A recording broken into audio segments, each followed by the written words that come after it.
A big part of the VC firm's early success comes down to the work she's put into meeting people. We spent a lot of time on the road, meeting with limited partners, getting them excited about our vision for shared prosperity, and really telling a different story about how we're finding incredible entrepreneurs who are building a different type of future. And so I think that's what got our limited partners excited. Beyond funding, Collab Capital also offers operational support and tries to help founders build a network of partnerships. I'm Bloomberg's Justin Milliner on the Black Business Beat. Lowe's knows you've got a job to do, and we help get it done. With the MyLowe's Pro Rewards program, eligible members save more with volume discounts on qualifying orders through a quote of $2,000 or more. Join for free today. Lowe's, we help, you save. Offer can't be combined with any other discount, contract, and/or special pricing. Exclusions, more terms, and restrictions apply. Details at lowes.com/terms. Subject to change. With Fidelity Wealth Management, a dedicated advisor gets to know you and your goals to build a comprehensive plan to help grow and protect your wealth. Backed by a team of specialists, they'll analyze all your accounts, even the ones they don't manage, to keep an eye on taxes and provide proactive portfolio insights that can help you unlock your wealth's full potential. Learn more at fidelity.com/wealth. Investment minimums apply. Fidelity Brokerage Services, LLC. Member NYSE SIPC.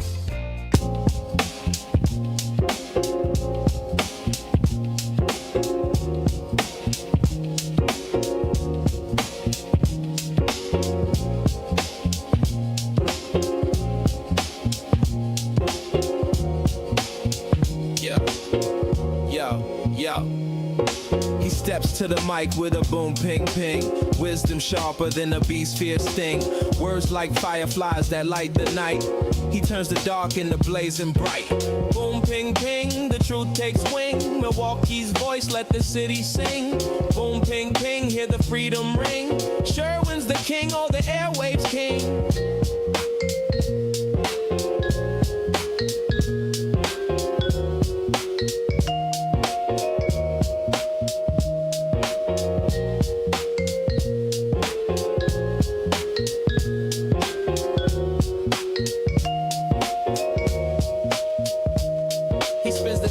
Shake the ground, unveils the truth where lies abound. Politics, justice, social streams. He molds the chaos into dreams. No silence here, just the sound of change. Boom, ping, ping, rearrange. Boom, ping, ping, the truth takes wing. Milwaukee's voice, let the city sing. Boom, ping, ping, hear the freedom ring. Sherwin's the king, or the airwaves king. Through the static, through the noise, he amplifies the people's voice. Boom, ping, ping. Like a heartbeat's call, he's got the wisdom to break down walls. Yeah.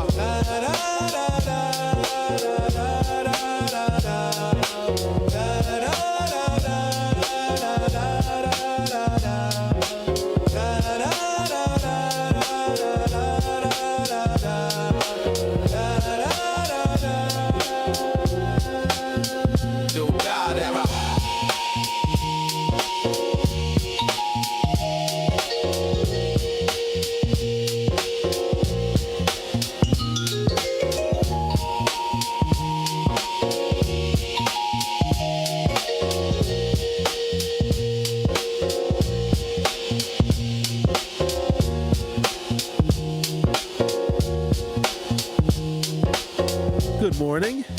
Welcome to the program. Today is Friday, October 3rd, 2025. I was approached last night with a very interesting proposal, and I was stumped.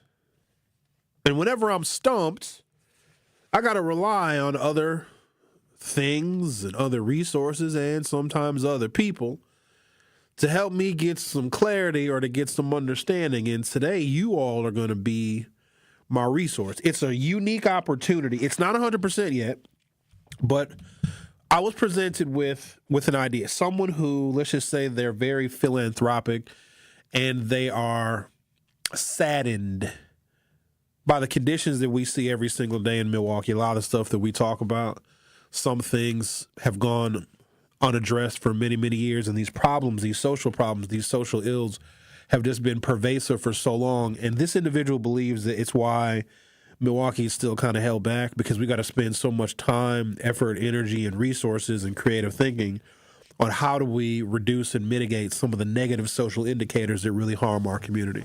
Now, a lot of this stuff can't be undone overnight because it's been built up over many, many years, right? Just preventing African Americans from being able to own homes has taken away equity from 2, if not 3 generations of African Americans. So there you have kind of poverty is kind of built into that system, and then the cycle and culture of dependence, because you don't have a lot of money, and if your job prospects are few and far between, there may be a developed dependency on welfare and public benefits. Now, again, this is not everybody, but there are enough of those examples to where it does have an impact on Milwaukee being able to realize its full potential. So what if somebody gave you $1 million, ladies and gentlemen, but it's not for you to spend on you? They were going to fund a $1 million proposal where you would put together some ideas to address what you think are some of the worst social problems in the city of Milwaukee. And it would be specific to the African American community.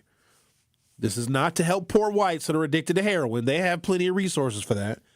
But for the African American community, if somebody gave you $1 million and take that money and focus and concentrate on an issue that you think is the biggest, most pressing issue facing African Americans. Now, here's the thing. $1 million may not go very far, but it could be a start.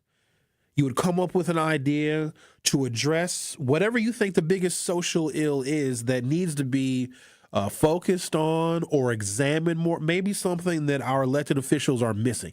We're going to give you $1 million to come up with a program or a plan. Maybe it's youth, maybe it's working with adults, maybe it's mediation, maybe it's conflict resolution. It's entirely up to you. But when they sprung this on me, I thought I would have an answer at the ready, and they also thought I would have an answer at the ready as well. Now, no one has written me any checks. It was mostly hypothetical. But if something concrete came out of this, there are ways in which that money could be obtained. So here's the catch. Because you got to have incentive for somebody. Because most people would say, you know what, nah, I don't want to have anything to do with it. I don't want to have to waste my time and stop my full-time job or dedicate any additional time to whatever this initiative is to spend or invest this $1 million to help black folks. Some folks say it's not even worth it to them to do that. But what if, for your idea that this grant would invest $1 million in an issue, a social issue? It could be a youth issue. It could be an adult issue. It could be anything. Hell, it could be voter registration. But the successful implementation of your $1 million idea. Now, remember, your idea is going to get funded for 1 year for $1 million. I guess you can do whatever you want with the money as long as it produces some kind of measurable positive output, right? But here's your reward. You get $2 million for your pocket. Does that change your mind a little bit? Someone will give you $1 million for an idea that you have, a program that you have, and it can be anything, but it's got to address a pressing issue. Hell, it could be driver's ed, and maybe the issue is reckless driving. It is entirely up to you. But if somebody offers you this $1 million check and says, you have got to come up with a solution to a problem that is plaguing the African American community. We're going to give you $1 million to do research, to hire people. Maybe you need a brick and mortar building. Maybe you got to buy a bunch of computers so you can do research. Maybe you want to work with professors and tenured PhD faculty member at Marquette or at UWM to really dig into some of these deeply ingrained social issues. We're going to give you $1 million, and your successful implementation of this program, not only will it get funded $1 million every year, they're going to give you $2 million for coming up with the idea that's going to address an issue in the African American community. And so when they presented this to me, I was like, well, damn, I need to get to thinking now. There's so many issues, and it's hard to keep track of them. So there's the issues that have been systemic, that have been around for a while. You know, home ownership is one. Poor academic performance is another. Job Consistency is another. There's so many. But then there's new stuff that comes up too. There's new issues that arise. Right? So we weren't talking about street takeovers 10 years ago. We weren't talking about children. The number of children that have been shot in this city is a staggering number. So there's new things, but then there are old social issues that have just been lingering around for generations in the city of Milwaukee. So I wanted to focus on, or just talk about these two things that still have me baffled to this day.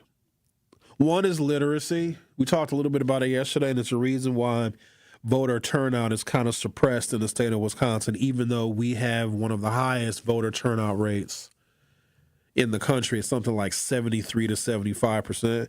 There's a large portion of people who could be registered to vote. They are eligible to vote, but because they can't read, they don't vote. And what they'll do is they'll mask their illiteracy with, oh, I don't like politics. Politics isn't for me. Oh, I don't like the candidates, or I don't like the Democrats. I don't like the Republicans. And they're giving people all these excuses. And you guys have heard those excuses before. And we tend to buy them because we can always find fault with either political party or with either candidate. But a lot of times people are selling us on their lack of participation in voting because they can't read the ballot. And it's very embarrassing for some people to admit that. Did you know in the state of Wisconsin, legally, you can bring somebody with you?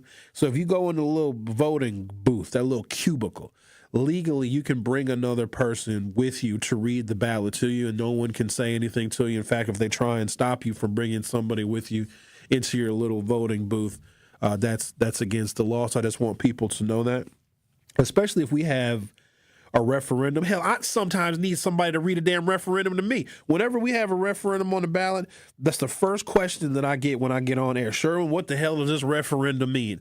Hell, I don't know. Sometimes voting yes is no. Sometimes voting no is maybe. Sometimes voting maybe is possibly. But it's like that on purpose to take advantage and to exploit the people that don't read very well, because it shouldn't matter your level of literacy. You have the right to vote. You still live a life. You still pay taxes. You vote for legislators. You're voting on the people that are going to spend your damn money, right? So you shouldn't have to be a scholar to be able to read a ballot to determine who and how your money, your tax money, is going to get spent. So that's one issue that I think I may focus on. Adult literacy, because there's a whole bunch of things you can't do if you can't read very well.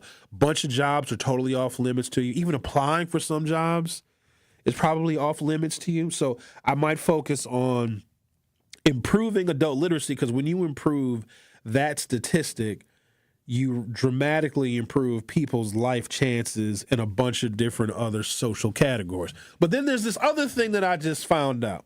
I shouldn't say I just found out. I'm shocked by it. It's a topic that it'll percolate to the surface every now and again, and this is what I really want to focus on today. All of this conversation this morning is going to be focused on, if someone gave you $1 million to focus on a pervasive social issue negatively impacting the black community, and it can be anything, and your successful implementation of this program that somebody's going to give you $1 million to implement, and the successful implementation of whatever this program is for the issue that you decide is the most pressing issue negatively impacting the black community, they're going to give you $2 million for your pocket. And that $2 million is for you. You don't have to spend it on your program. You don't have to do anything with it except buy a house and pay off your debt. But the other issue that I'm still just shocked by, well, this issue and the fact that black people still don't tip, which we gotta. I just had a situation the other day that I've been trying to keep quiet, but y'all gotta start tipping. The number of African Americans that don't have a damn bank account, it's staggering. Why? How do you do stuff?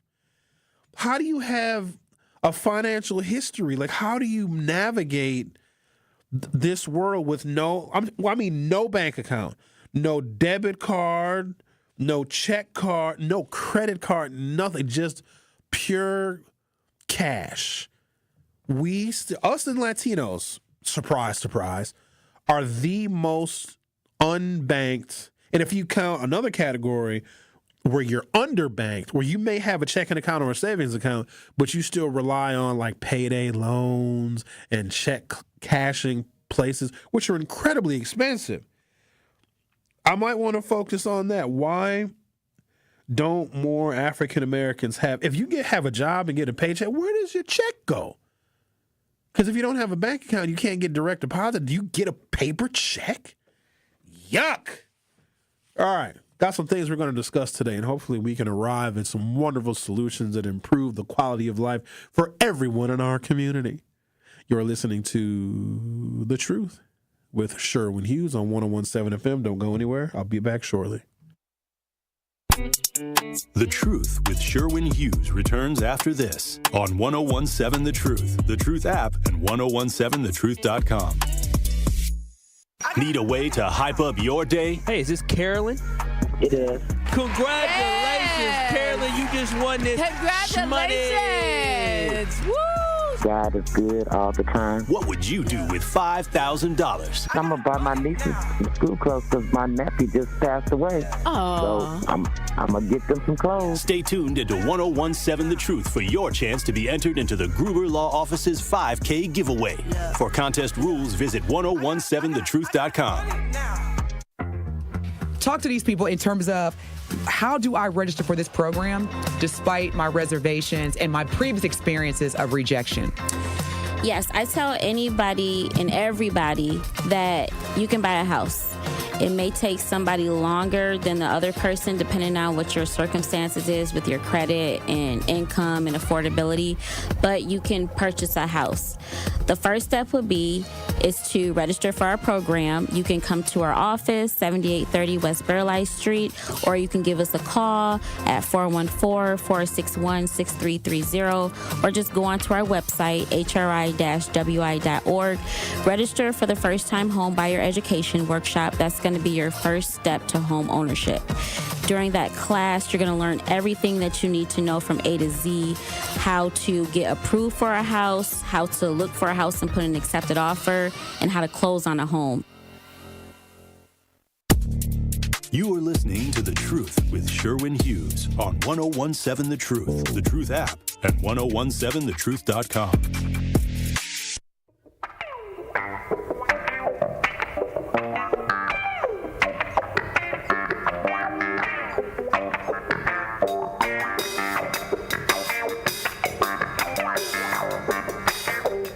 We have a poll on our YouTube channel. Go to youtube.com or open up your YouTube app from your smartphone or other mobile device. Search 101.7 Truth and you'll be able to participate in the poll. So the question is, what would you do with $1 million, but the $1 million had to go to a cause negatively impacting the black community? Hang on a second, I got to sneeze. Hold on.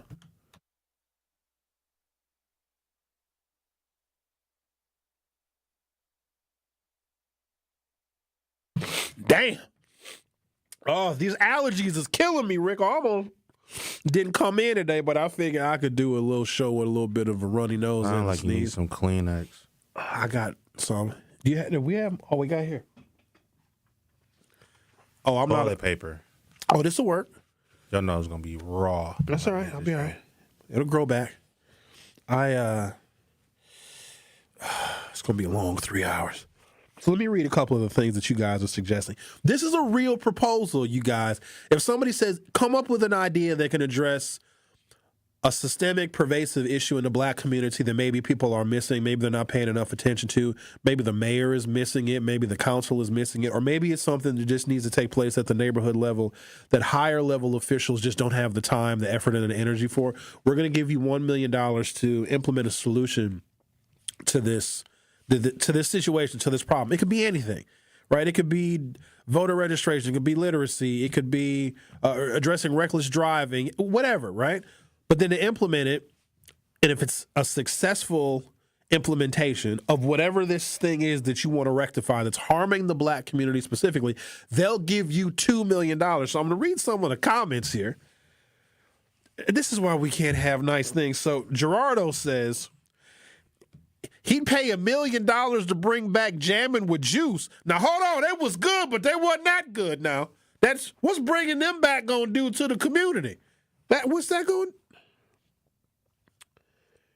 $1 million to bring back jamming with Juice because their absence is affecting the community. And then he said he would take his $2 million in Bitcoin and in euros, please. So you ready to lose all your money.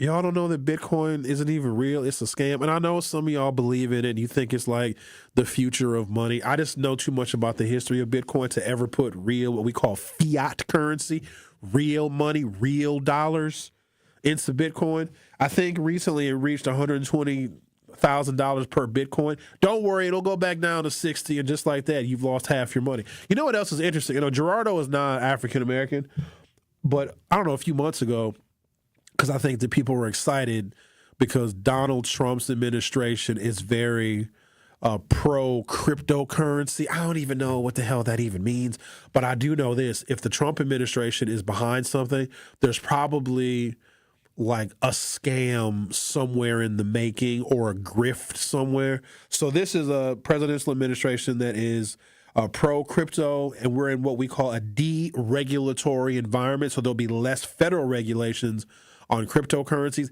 That in and of itself is reason for me not to trust investing hard-earned money in cryptocurrency. But then when I did some research on it, because I don't remember who the guy was, but he used to be in the chat a lot. He'd bring up like Bitcoin every single day in the YouTube chat. Even if we were talking about other stuff, he'd be like, oh, everybody, you better invest in Bitcoin. And then, I don't know, he stopped commenting some time ago because nobody was giving him the time of day. Black people have $197 on average, right? So as much as we talk about cryptocurrency as black folks and Bitcoin and all these other damn coins, we only average $200 in Bitcoin. You ain't getting rich off of no $200 into Bitcoins. Okay, so we're looking for suggestions of what you would spend $1 million on, but it would have to be on an issue that is negatively impacting the black community, because there are some people that understand this very important fact. If the African American community is lagging behind or suffering or negatively impacted, it has an impact on all of us. It really does. In one way or another, we're all affected by it. So this person who is going to remain nameless said, Sherwin, if I was going to give you $1 million, but here's what the caveat is, you have to come up with a solution or identify an issue that people might be missing or maybe they're not focusing on enough. And this $1 million will go toward addressing and rectifying that issue. And your successful implementation of this thing to help this issue will get you $2 million as motivation. That got me thinking last night. You know what I mean? I couldn't really come up with anything on the spot. And I was a little disappointed that I couldn't, because I was just overwhelmed with all of the myriad of issues that we are facing in this city. There's the pervasive ones that have been around for a while. It can be like the health disparities. You know, you've got the Trump administration is now pulling federal funding from cancer research. And we know that African Americans, when they're diagnosed with cancer, it's usually a worse type and it's a more exacerbated stage. So it could be something focusing on health disparities. Black infant mortality. It's gotten better, but black children born to black mothers have an infant mortality rate that it's way too high considering that we are a Western country and one of the wealthiest nations in the world. Maybe it could be that. And a lot of times that stuff gets ignored, especially when we have these larger conversations about reproductive rights. The women that do decide to have children that might be foregoing their prenatal care has a direct impact on the future generation of children yet to be born. Let's talk to Miss Nikki. You're on 101.7 The Truth. How are you, Miss Nikki? I'm good, Sherwin, and thank you so much for taking my call and even proposing this, right? Because I thought about this several times. One of the things, if I was given $1 million to do something that impacts the community, I would go at fixing and stabilizing the neighborhood, right? One of the things that I was given, and with that being said, I would look at some of the corridors that we currently have in our neighborhoods that are empty, like the business areas. I'm going to give you an example, like Center Street. There are so many empty. Miss Nikki, we can barely hear you. Can you speak up just a little bit? You're real faint. I already have those corridors. Hello? I was in. She can't hear me. I'm sorry? Can you speak up a little bit? You were kind of quiet for a while, and we want to hear everything okay. you say. Sorry. You're better now. Okay, so what? Better now. Okay, sorry about that. So what I would do, I'll rehab some of the empty business fronts within the neighborhood. In the midst of rehabbing some of those empty business fronts, I would collaborate with a construction company that would give some students, high school students, some apprenticeship opportunities to learn a trade in the midst of rehabbing those corridors. And then I will offer those businesses to individuals that live within a certain mile radius of the community. And I think this would do a couple of things. One, it'll stabilize the community. Two, I think it would increase the home values in that area because those individuals that live in that area, work in that area, it'll recycle the dollars in that area. And then it'll also create a better living environment because we can have walkable neighborhoods. So I'll make sure that some of those businesses are things that people in the community that would actually patronize so we can recycle the money. So I think that would be the best approach. I think it gives some sustainability because we're recycling dollars, but it'll also provide small businesses and it'll stabilize the neighborhoods because we know currently right now the issue we have, especially in my neighborhood, is that we have too many business owners who do not live there. So they don't reinvest, and then some of the businesses that they actually maintain are eyesores, and they do not contribute to the best quality of life for the residents. Nikki, I think your idea is absolutely brilliant, and I got a feeling that there's somebody out there that would put more than $1 million behind your idea because it checks so many boxes, and its long-term impact, both socially and economically, would be one that would make a measurable difference. So purchasing some boarded up or dilapidated buildings and hiring young people and teaching them a trade and teaching them and showing them how to rehab these businesses and then making those available for people within a certain mile radius, I think is absolute genius. And thank you for your input. You might get a call one day, Nikki, and they're going to ask you for a checking account and a routing number. I'm ready. Well, thank you. Thanks, Sherwin. I appreciate it. No, that was good. And she thought of it so quick. I was stumped last night because I kept thinking of all these things because we talk about so much stuff. Like, how do you pick something? Like, I think that what she giving young people more than just the skill, more than just teaching them the trade, just something to look forward to doing. Because what we come to find out is when we present constructive things, not all the young people, but some of them just want something constructive to do. And then the structure that they can be provided, like, yo, you got to be here every single day at 7 a.m. And here's the thing. As adults, we think, oh, those kids, they're not going to be there at 7 a.m. If you are familiar with the community garden on 9th and Ring, there was a negative perception about those children, too. Those children, and I'm not sure what time Andre Lee Ellis, because they started with a neighborhood cleanup, right, before they actually got to work in the garden. I think it may have been 7 a.m. or maybe 8 a.m. on a Saturday morning. Those kids would be there an hour early just waiting because that structure of knowing that they had to be somewhere at a certain time and they had tasks to accomplish. And the other thing that teaches such an incredible lesson, at least I learned this lesson when I was a young person. I had a bunch of different jobs and summer jobs in high school when I was in college. Seeing what a hard day's work looks like, seeing your accomplishment, starting with just a pile of dirt, and then at the end of the day, it actually looks like landscaping. Or building a project where you just have a bunch of lumber and some hammer and some nails and some plywood and some 2x4s, and then at the end of the day, you actually see that structure take shape. There's something about that, like literally witnessing an accomplishment that motivates you and provides a self-esteem that I don't really know if you can get it anywhere else, but actually seeing what your work did, it makes you want to go back out there the next day and see if you can improve on what you did the day before. So I think that would be a very, very constructive use of the money. So we have a poll on the YouTube, and did I close my poll already?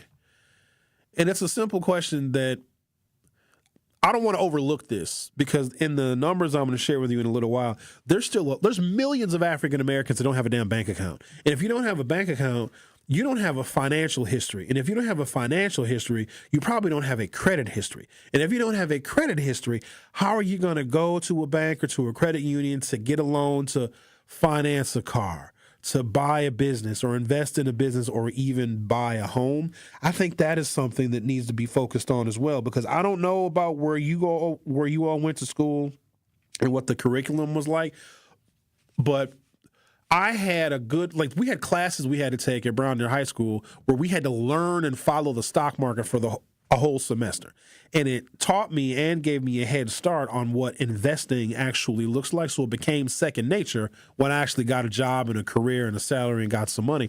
Oh, this is how you get a brokerage account and you invest in stocks. It's how you track your stock, et cetera, et cetera. We're not taught about money. We're not. What it seems, and maybe this goes into the large percentages of African Americans that are still unbanked. For some of us, money is for spending. It's for buying stuff. It's for being a consumer, making purchases, buying things that make us look good, feel good, smell good. I don't know, taste good. Money is not looked at by members of our community like it's looked at by other community members, I suppose. Your money should be the hardest working thing about you.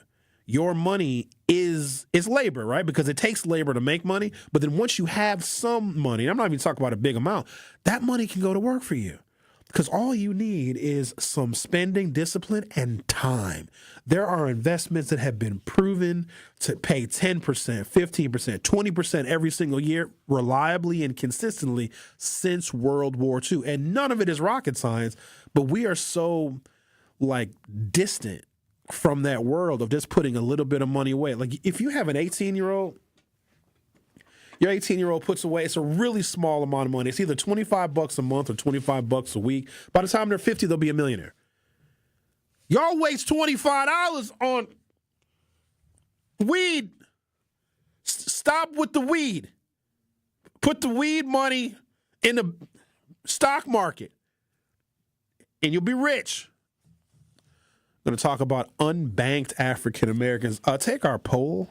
51 people have already voted. It's a simple poll question on the YouTube. Go to youtube.com or open up your YouTube app from your smartphone or other mobile device.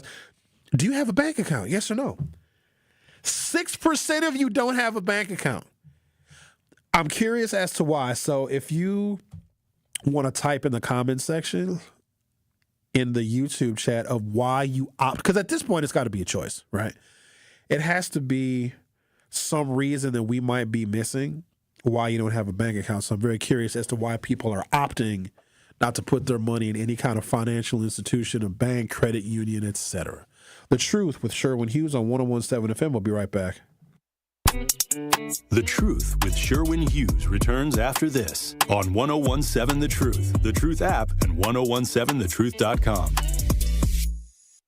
Hungry for something fresh and delicious? Get your favorites from Cousin Subs delivered straight to your door. From our freshly baked bread and hand-sliced meats and cheeses to our famous sides, crispy golden fries, Wisconsin cheese curds, or creamy mac and cheese. Every meal made to order and ready to enjoy. Ordering is quick and easy online or through the Cousins app. Whether it's a solo lunch, family dinner, or a spread for the whole crew, let us bring it straight to you, fast and fresh. Cousin Subs. We believe in better. We believe that self-care isn't selfish. I'm Maddie from Sweet Talks, a woman-owned and operated medical spa fostering self-love and confidence. We believe that beauty is about feeling empowered from within, and it's truly a passion for our team at Sweet Talks. Your goals are our goals. Our services go beyond injectables, including facials, lasers, medical weight loss, hormone therapy, and more. There's even a cafe, complimentary to all patients. Get started today at Sweet Talks in Menominee Falls. Learn more at sweettalks.com. It's time for Truth Takes, a thought-provoking commentary on the award-winning 101.7 The Truth. Here is Kyle Wallace with his truth. Truth Nation, I guess I've officially graduated from big bro to unk status, at least according to my little cousin. That's what he said. Now, at first I pushed back a little bit, and I was offended by the assertion that I was old enough to be unk.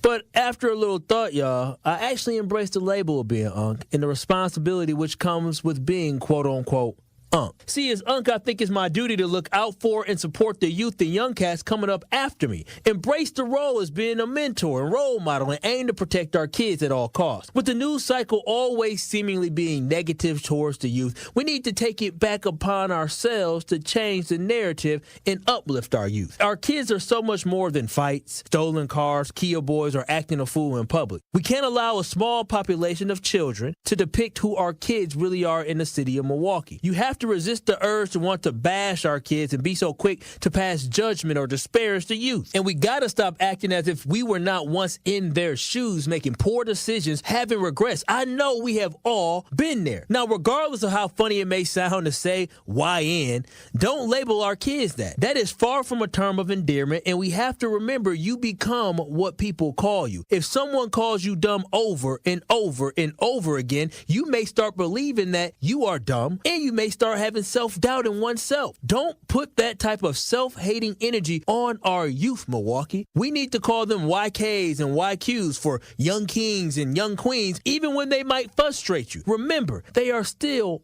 only kids. With the summer being here, there is no better time to encourage them to aspire to be great. Give them positive reinforcement. Give them positive affirmation until we get it through their minds on who they really are and what they can become. An unstoppable force of greatness.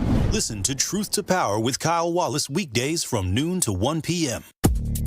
You are listening to The Truth with Sherwin Hughes on 1017 The Truth, The Truth app, and 1017thetruth.com.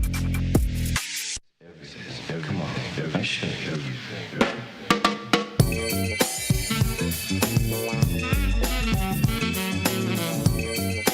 Our phone number, if you're so inclined, is 833-212-1017, 833-212-1017. So I was approached with, I don't know, an idea / proposal. Nothing is set in stone yet, but it got me thinking. And I was kind of stumped when this person out of the blue came up with this idea. And the idea was, Sherwin, what is an issue that is impacting the African-American community that needs to be addressed? And by addressing this issue, we can have a real positive impact right now and also into the future. And it could be an issue that is not being addressed by state lawmakers, by federal lawmakers, or even by our local and county officials, but it's something that needs to be looked at because it's still a pervasive problem in the community. He said, well, think about what that issue is. And then someone, maybe the person I was speaking to, will give you $1 million to start implementing a solution to that problem. And if the problem you identify and the solution that you come up with that we will put $1 million behind is one that makes sense and we can demonstrate it's going to have some kind of long-term longitudinal impact, we will give you $2 million. So the total investment, at least for year one, is $3 million. All we have to do is come up with the idea to address a problem that is pervasive and negatively impacting the African-American community, because there is not a single thing that is harming the black community that does not also have a reverberating effect throughout the city of Milwaukee. Maybe it's something related to criminal justice or sentencing justice or the youth, right? And the youth, even if they are African-American, they can have an impact. And the things that they do can have an impact on business districts downtown, et cetera, right? People may not want to come to the city of Milwaukee. They may not want to come to State Fair because of this youth violence problem. I'm just using that as an easy to digest example. So what is an issue that we can focus on? Gerardo has lots of ideas today. He says $1 million to address food deserts such as a black-owned version of Syndex. So food deserts, absolutely a problem. There are large expanses of city of Milwaukee where you may have some fast food, but then you have just neighborhood and houses and no other places to get food, let alone produce and fruits and vegetables. While I believe that we need more access to those things outside of farmers markets, which seem to be every damn where, people don't know how to eat and don't know how to cook. And so Sendix, which is very high end and very, very expensive, not just their meats and their produce, but even their prepared food, extremely expensive. I'm assuming there's got to be some quality associated with Sendix because it is very, very pricey. But people don't know how to eat healthy because we don't focus on nutrition. And we also are not really told about and instructed on nutrition. Yeah, we had like health classes, I guess, but how much was even dedicated to nutrition? Did you guys have to track what you ate? Did you ever have, what class was that? I know I'm not the only one. And do they even still do that where you got to write down what you eat? Am I remembering this correctly or am I going senile? I swear there was and it was like in middle school where for 24 hours you had to write down what you ate. And we talked about it in class. And I think that was part of a nutrition curriculum or a nutrition unit. And then when I did that, we had it like several years when I was growing up and going to elementary school, middle school, high school. And I remember saying to myself, I'm not writing down everything I eat because I'm embarrassed by some of this stuff that I'm eating. Because as a kid growing up in the 80s and the 90s, we weren't focused on health and nutrition. We ate sugar in many different forms. This is back when Hostess cakes were wrapped in aluminum foil. They tasted different. I'm telling you they did. And when soda, and no, we don't call it pop. If you call it pop, you're a communist. Seriously. Like, it's not pop. I don't know where that came from, but wherever it came from, please put it back. But soda used to be in glass bottles. So if you bought a 20-ounce bottle of Mountain Dew, it was made out of glass. So after you drank your 20-ounce Mountain Dew, you had a weapon. Now everything is made out of plastic, you see. And now the microplastics, I guess, are getting all in our body and they're messing us up on the inside or whatever. But if you drink a 20-ounce Mountain Dew nowadays that comes in a plastic bottle and you hit somebody over the head with that, you ain't going to do no damage. I think everybody needs to have access to a weapon because it's crazy out here in these streets. But back in the day, the soda came in glass bottles. You can't even sell soda in glass bottles anymore because somebody would probably kill somebody with it. At least we were responsible with our glass bottles being used as weapons. LaRon says, we had consumer economics back when you checked stocks in the newspaper. So, LaRon, not that I want to out where you went to school. I'll let you do that. I ain't going to out you, but you went to school with them. You know what I mean? He went to school with them. And them taught about money. He went to school with them. I went to school with a few of them. LaRon went to school with a lot of them. Now, here's something very unique about the education system in America. When African Americans lived in the attendance area, in the rare event back in the 60s and the 70s, if you lived in the attendance area of a suburban school, if your family was fortunate enough to be able to get a mortgage in, I don't know, Fox Point, Bayside, Shorewood, Greendale, Greenfield, St. Francis, South Milwaukee, whatever. If your family lived in one of those places and you and the children in your family went to those neighborhood schools and those suburban enclaves, you were taught everything that the white kids were taught because there was not enough African-American children going to those schools where you could segregate them out in, quote, special classes. I have always, unless there's some extenuating circumstance of identifying black children in particular, and it's usually in a majority white school, especially with the Chapter 220 program, you identify these black children as, oh, they're special and they need special education, and they're separated out. And sometimes they have their own like curriculum and their own teachers, like, oh, these are the special ed kids. And they got a watered down version of what the rest of the student body got. So when they graduated from high school, and they did graduate from high school because they watered the curriculum down so much that when these kids that were deemed, quote unquote, special ed, just by them showing up, they're going to pass the class. But when they graduated from high school, they were wholly unprepared. And I think that there was something about separating those children out because you can have a negative influence on their education when they're not in the classrooms with everybody else. And now, for certain circumstances, you got to separate some kids out. Brown Deer High School came up with an alternative school in Brown Deer High School.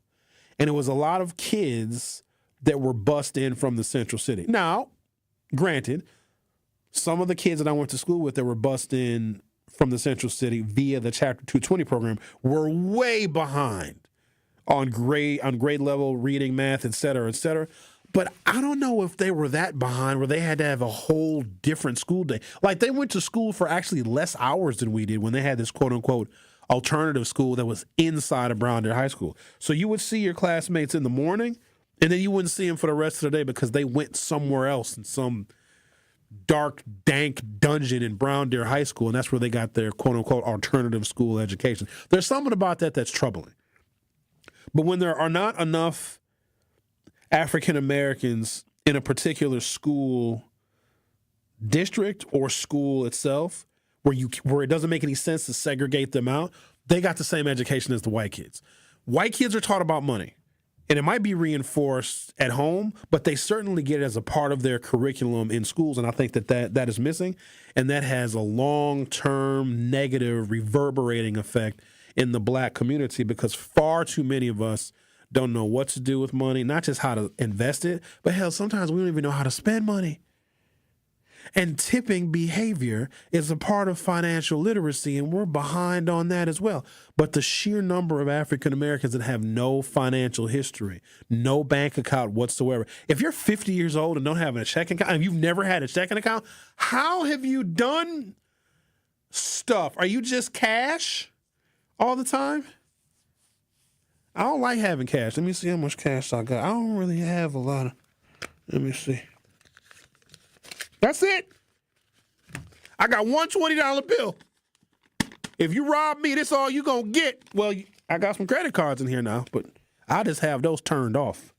I got one $20 bill. And when this is gone, that's it for me. I ain't gonna have no more cash. The Truth with Sherwin Hughes on 101.7 FM. We'll be right back. The Truth with Sherwin Hughes returns after this on 101.7 The Truth app, and 1017thetruth.com. Need a way to hype up your day? Hey, is this Carolyn?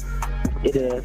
Congratulations, Carolyn. You just won this. Congratulations. Woo!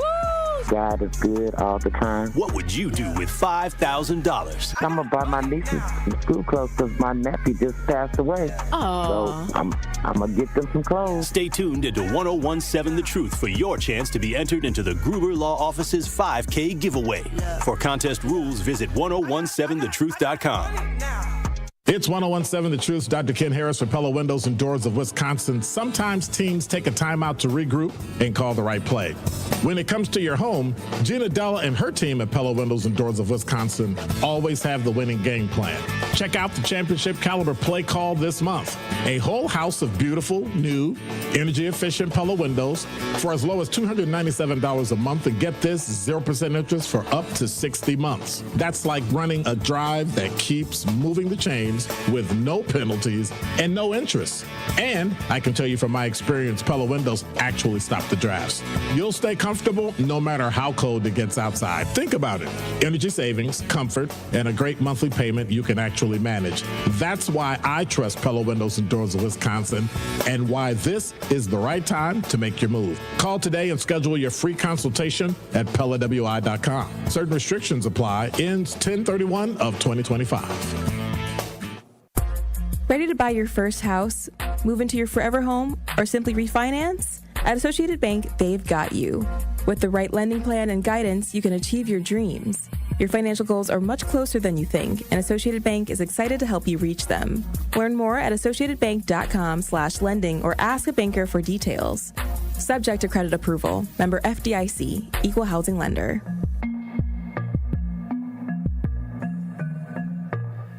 School's back in session.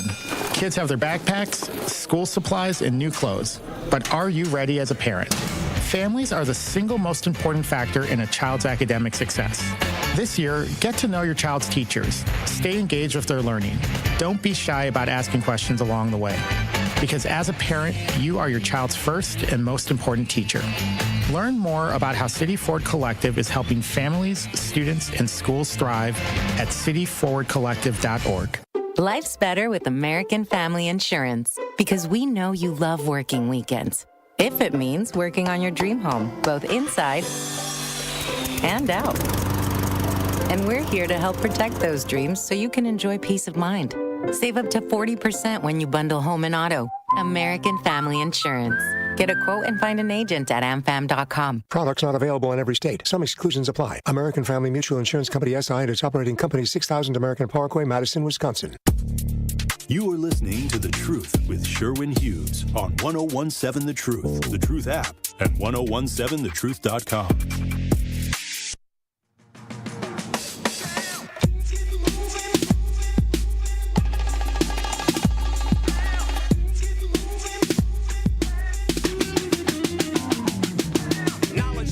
Even when African Americans make, this is a staggering statistic right here, between $50,000 and $75,000,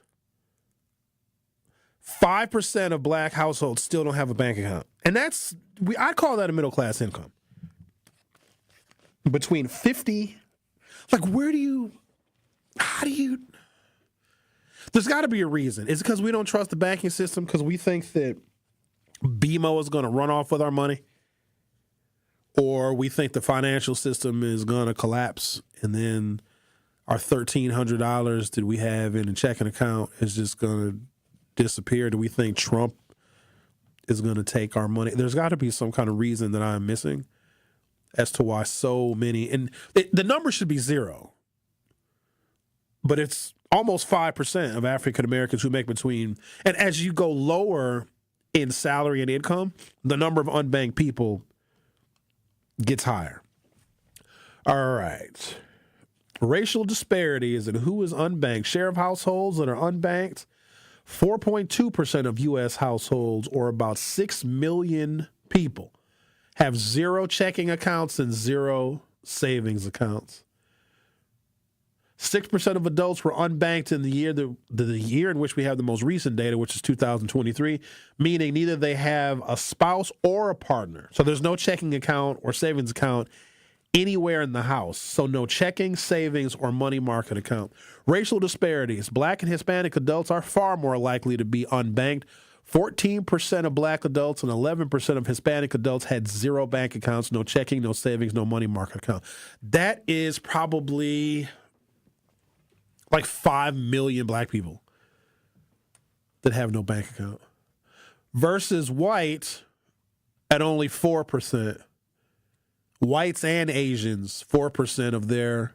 So even dirt poor white folks in the rural South in like Arkansas are more likely, 10% more likely to have a bank account, checking account, savings account, money market account than an African American. The composition of the unbanked population, recent FDIC reporting shows the unbanked population is disproportionately black and Hispanic.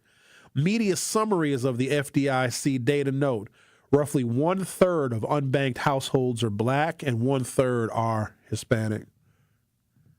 Negative effects of not having a bank account. Check cashing services typically charge a percentage or a flat fee between 1 and 12%. So people giving up even modest percentages of paychecks or benefits for a $1,000 check to be cashed, it'll cost between $10 and $120. Hell no. That's not right. Please call me ignorant for not knowing and understanding this, but there's somebody that's going to pay $120 to a check cashing place to cash their $1,000 check.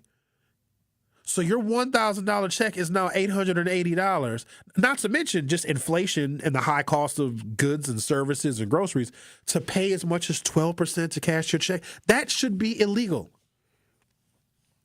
Reliance on expensive short-term credit and, quote, fringe financial services.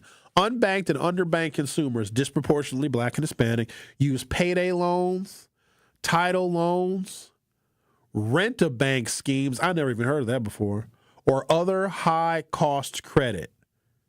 Typical payday loan fees translate into triple or quadruple-digit APRs. A common structure is, oh my God, $15 per $100 on a 2-week loan, or about 391% APR. A 30-year fixed mortgage is like 6.5%, and that's too high. That's 6.5%. A used car loan right now, 9%. And this is with good credit. 9%, 10%. That's too high. If you want a payday loan, if you need $100 to buy weed or whatever, I don't know, you're going to be paying a 391% interest rate. Well, this is where a lot of our community's money is going. Many states still allow extraordinarily high APRs. These products trap people in repeat borrowing cycles. Newer short-term wage access products, or quote, earned wage advances, also carry very high effective APRs. So I've seen those before. Is it, I don't get paid until Friday, but I can get an advance on my paycheck on Wednesday. I've seen those before.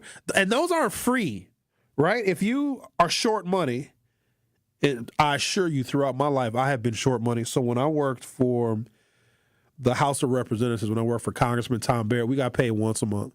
And I was young. I was in my 20s. So when I got my first paycheck, I was, other than a student loan check, I think that was the largest check that I'd ever seen with my name on it. But I didn't realize a month is a long time. And all of my bills and all of my expenses, all of my groceries, all of my spending money, all of my like accidents and emergencies, sometimes you need emergency money for stuff, had to come out of that one check. I promise to God, that first couple months, by the last week, that week before, and it wasn't just me, it was other people on our staff, we were counting change to be able to make it till the next payday. Because a month, if you can help it, don't take a job that pays you once a month, because that month is a long time between paychecks. The Truth with Sherwin Hughes will be right back. The Truth with Sherwin Hughes returns after this on 1017 The Truth app, and 1017thetruth.com. Coming with straight truth. Everything got a message. I'll say this. Y'all can't be tired if y'all still messing with the negative energy. Every day I get on and say, the power of the tongue. Your impulsive negative thoughts, reacting, and these kids watching you reacting all wild and crazy. The programming you watching on TV, the music. And now, like Security Mike said, it's popular to pop somebody. It's popular now. And these kids coming back, they coming back to somebody's house. They coming to eat a meal at somebody's house. They hanging out with somebody in the neighborhood who got a house, who paying the rent. They hanging out with you. They may be your relative. They may be your buddy. That social acceptance is there. Understand what I'm saying? So when we really tired, we gonna cut it off. We gonna stop it. Tune in to all your favorite 1017 The Truth shows all day, every day by downloading the Truth app. How is it possible for somebody to be found guilty of something and serve no jail time? How is it possible that someone can get a first offense misdemeanor when it comes to marijuana here in the state of Wisconsin and can face up to 6 months in jail, but 2 men who are convicted of murder get probation? This is not what justice is about. Why does this keep happening, Truth Nation? And why does it always seem like black people die and we don't get the justice that we deserve? How should we react to this? If you commit a crime, you must do the time. If you take somebody's life, you have to pay the cost. I don't care that it was an accident, because it does not make sense to me how someone can be murdered and somehow they get no time. Even if you accidentally kill somebody, you are still a murderer, especially when you plead guilty to felony murder. Marijuana will get you more time in jail than killing somebody, especially when it comes to a black man here in America, unfortunately. Catch Truth to Power with Kyle Wallace every weekday from noon to 1 p.m. on 1017 The Truth and the Truth app. People don't realize that glaucoma is one of the leading causes of blindness. Because there are often no early symptoms, nearly half of those with glaucoma may not even know they have it until vision loss has occurred. I was diagnosed with normal tension glaucoma in July of 2020.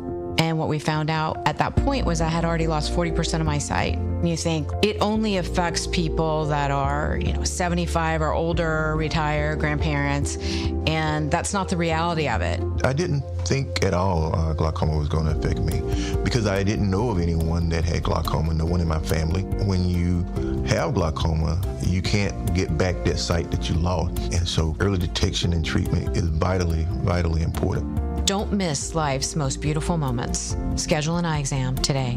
National Glaucoma Research, a Bright Focus Foundation program, offers free resources and tips for healthy vision. Learn how to protect your sight at stopglaucoma.org.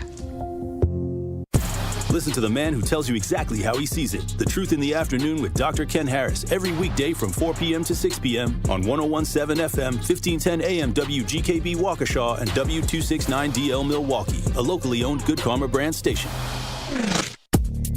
You are listening to The Truth with Sherwin Hughes on 101.7 The Truth, The Truth app, and 1017thetruth.com. Pick up a park pill, induce a handle, the freak one with this skill, spills a spun, crossover brakes like sugar brother the pavement. Welcome to Hour 2, The Truth with Sherwin Hughes. Talking about these, I'm going to call them staggering figures of African Americans in particular that do not have any semblance of a bank account, no checking account, no savings account, no money market account. However, 10% of unbanked African Americans rely on a traditional credit card, where people that do have bank accounts, 80% of them have a credit card. Store credit cards, 3.9% of African Americans who have no bank account still use a store credit card, a Kohl's or a Target or whatever the case may be. That number is 38% for people that do have bank accounts. And here's the big number. For African Americans that have no bank account, they have no mainstream credit score. That number is 13% for people that do have a bank account, a checking account, a savings account, or a money market. So if you do not have any kind of a bank account, you also statistically probably do not have any kind of measurable credit score, which can make getting loans difficult, if not impossible. Let's talk to James. James, you're on 101.7 The Truth. How are you? I'm all right. What's on your mind, James? Well, what I wanted to say was that a lot of people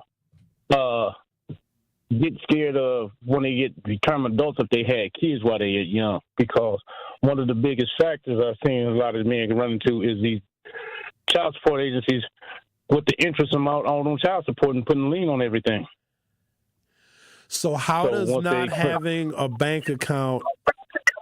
Can you turn the radio down, James? Turn it off, actually. I don't have it on in here. I'm sitting in here. I got it on the speaker. Well, take us off speaker because we're getting an echo. Okay. I'll take you off speaker. So you think that there's a connection between men who are on child support, who have liens on their property, that's why they don't have bank accounts? They got a lien on everything. Any dollar you make after that, 125% interest on it. A dollar owed is a lot. How is somebody paying 125% interest? That's child support. Any arrears that you owe is charged at 125% from the state.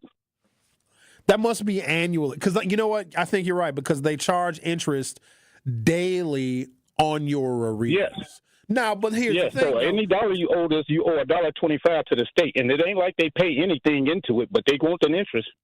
So we have annual fatherhood summits where men can attend and they can have their child support orders reworked. So there's a way in which they can do that. So I'm glad you're bringing this up. But also, there needs to be some kind of negotiation with the mama, because arrears can be forgiven. The thing. That's one of the hardest things. Well, you got to be careful who you have kids with. That's true. Or just get married. That's one of the main factors. Marry your ass, Jane. If you marry her, she can try to get child support. You better support your ass on in their bedroom. Cheaper to keep her, James. James, did you pay child support? Yes, I have. My kids are all grown now. All right. But, that's the thing. I took care of all of them. All right. But I still owe child support. But I don't mind that or whatever, you know what I'm saying? I took care of them. My youngest one just recently graduated from the University of Texas San Antonio with a degree in cybersecurity. So, hey, I paid for that too. and still owe the child support. Hang on, hold on, James. How old is your youngest? 26. Oh! And you still paying child support? Man, do you know these women, like I say, one woman just sees dollars. Hold on, You know? James. Wait now. Something ain't adding up now. That's what I said. That's what I said. You were in arrears that bad that 8 years after that child became an adult, you still are paying child support right now. Man, look, when I found out the child was mine, it's the one child of was those. 3 years old. Okay. The child was 3 years old. So when I went to court, the amount that they set on me was the amount I was supposed to pay for all three, but they put it down for that one. I wasn't even making $100 a day and paying over $1,000 a month in child support. I was getting a check. They taking 51% of my check, and I'm paying child support and getting arrears at the same time. Couldn't go to court for 3 years because they never told me about the Canova Act, where I could have contested it after 10 days. And so they had it still on my record till I went and got a reduction. Got a reduction. She had a fit about that.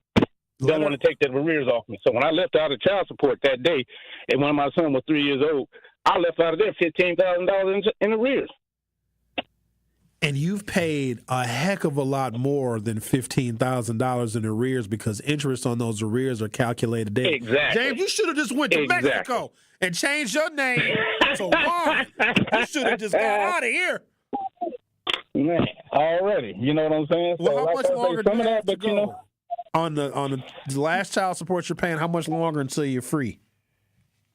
Man, I got about 4 years before I'm trying to pay. I'm trying to offer a cash settlement to get it all out, and just take this and be done with it. Because he's 26 himself. These kids are all grown. You know what I'm saying? And I got 4 boys. My oldest will be 37. That arrears money doesn't go to the child; it goes to the mama. I know. That's why I'm trying to pay her. I'm gonna offer her a nice little lump sum and say, get all this jive off of me, because I'm gonna tell you right now, the biggest part of it. The most of the money in child support interest arrears is only interest part for the state. Now, you owe the state 125% of what you owe. So when you get your thing and they say, oh, you owe X amount of dollars, you don't owe that. You only owe half of that, basically, less than half, because if the state charges you 125%, you take 125% off of what you owe. That's what you actually owe. But it's going to show up on everything you got. Is when you go to anything you credit, all that stuff is going to show up. James, you want me to call her? You want me to see if I can mediate a deal? I don't like that, man. I don't like that you paying all that. Hey, I'm telling you right now, hey, man, it's a monster out here trying to do it, and as a single black man, you know what I'm saying? Hey, but I took care of them kids, though. I never ran from them and didn't say they wouldn't mind. I took care of them on top of that. On top of the money, I still supported them financially and everything else. All right. Well, that money as far as child support seems like a robbery. That's just for them to do their lifestyle and all that stuff. If the woman was really about somebody taking care of the kids, we know how to co-parent in there, but somebody then got into our community and got them thinking we got to be separate and you need this, you need that. What they need is just unity amongst each other. You ain't got to be together, but you got to raise some kids. Thank you, James, and good luck. Please call us when you're finally done with your last child support payment, because we're going to take you out to dinner. You deserve it. All right, boss, my man. All right, then. Oh, James. Whew. Well, he's doing his part and paying his. That's crazy. Y'all don't find that insane that the child is 26 years old. He's still paying arrears, and the 26-year-old adult gets none of that money. It just goes to the mama. That, gentlemen, we need to get vasectomies. No. We need to talk about this now. Get a little snip and clip. Let her come home and say she's pregnant. We can laugh for 9 months. Uh-oh. We'd be like, what? I'm pregnant and it's yours. She'd be like, I got snip and clip. But don't tell her. Don't tell her you got snipped and clip. You shooting blanks. You took the bullets out that gun. All you shooting is puffs of air. Whoosh. All you're shooting is dreams. You got a vasectomy. There's nothing coming out. There's no potency left in that. You just shooting out watered down whipped cream. Ain't nothing. Uh-oh, I'm pregnant. And you can know that it ain't yours. Let's talk to Joyce. Hi, Joyce. You're on 101.7 The Truth. How are you? I'm doing very well, thank you. That man that just got through speaking with you. Yes. I'm a lady and I'm calling. He didn't tell half of it how it really goes. There are men that paying child support right now, and they have a child. He's a grandfather, and he's paying support. But I think the thing is, it doesn't go to the mother. It goes to the county, because from the day that child is born, if they don't have insurance and the child get on welfare, and that's a continuous thing. And I know that happens. And nobody ever talk about it. They have programs where they can extend the, not extend it. They can make them pay a little less, but they're still paying. It's accumulating, and they're paying interest on it. So the arrears, Joyce, $20, maybe the arrears does not go to the mother; it goes to pay back the state. So the mother is not getting that money. Okay. Yes. So then he's not doing any good by offering the mother a lump sum, because his amount to the mother is already paid off. His debt is to the state. I'm not that far advanced on it, but it is either what you are saying or similar to what you're saying. All right, Joyce, did you ever get child support? No. No. All right, then. Okay. No, because, and I have a granddaughter, and my daughter did not get any child support, and those kids made it very well, because you can't put all the load on the man. You have to take responsibility as a parent and your daughter who got in the midst of it. So I wish someone would do a study about this, and maybe to start helping men get up, even if they make that error, because there's some that came through it and made it okay. I could almost write a book on it, but I'm glad it's coming out in the public, because the man before, he had it all down, but the mother doesn't get that money. Thank you, Joyce. We appreciate your clarity on. Look, this is James calling back. So hang on, James. Now take us off a speaker again, James. So, all right, the money that you're paying in arrears goes to the state, not to the mother. Take us off a speaker, James. Okay. Well, I wanted to say this here. My two kids that I had prior to the one that I had that really got this whole thing is he was born out of state, so there's no money being paid to the state for some welfare. My other kids, I had insurance, and that insurance paid for all of that stuff. So this is the whole story. So I don't know where she's hearing some partials from. I'm telling the whole truth, because this is the Truth Network, and I'm telling the truth. No, we don't doubt that they're telling the truth, but that makes sense though, that the arrears that you owe don't go to the mother. That is money interest that was charged on your arrears that goes back to the state. So the mother is not getting a check. The child was born out of state. My other two kids that was born up here was born with the insurance that I had already, and that was paid for. So this child was born out of state. Okay. So when I left, James, when I went to court, what I'm trying to get to the bottom of is the arrears that you are paying. It's going. Where's the arrears money going to? It's going to the mother. You're saying, because the child was born out of state. Yeah. All right. Well, get a lawyer, James, and a Bible, because you're going to need some prayer. All right, then. All right, let's talk to Kathy. Kathy, you're on 101.7 The Truth. How are you?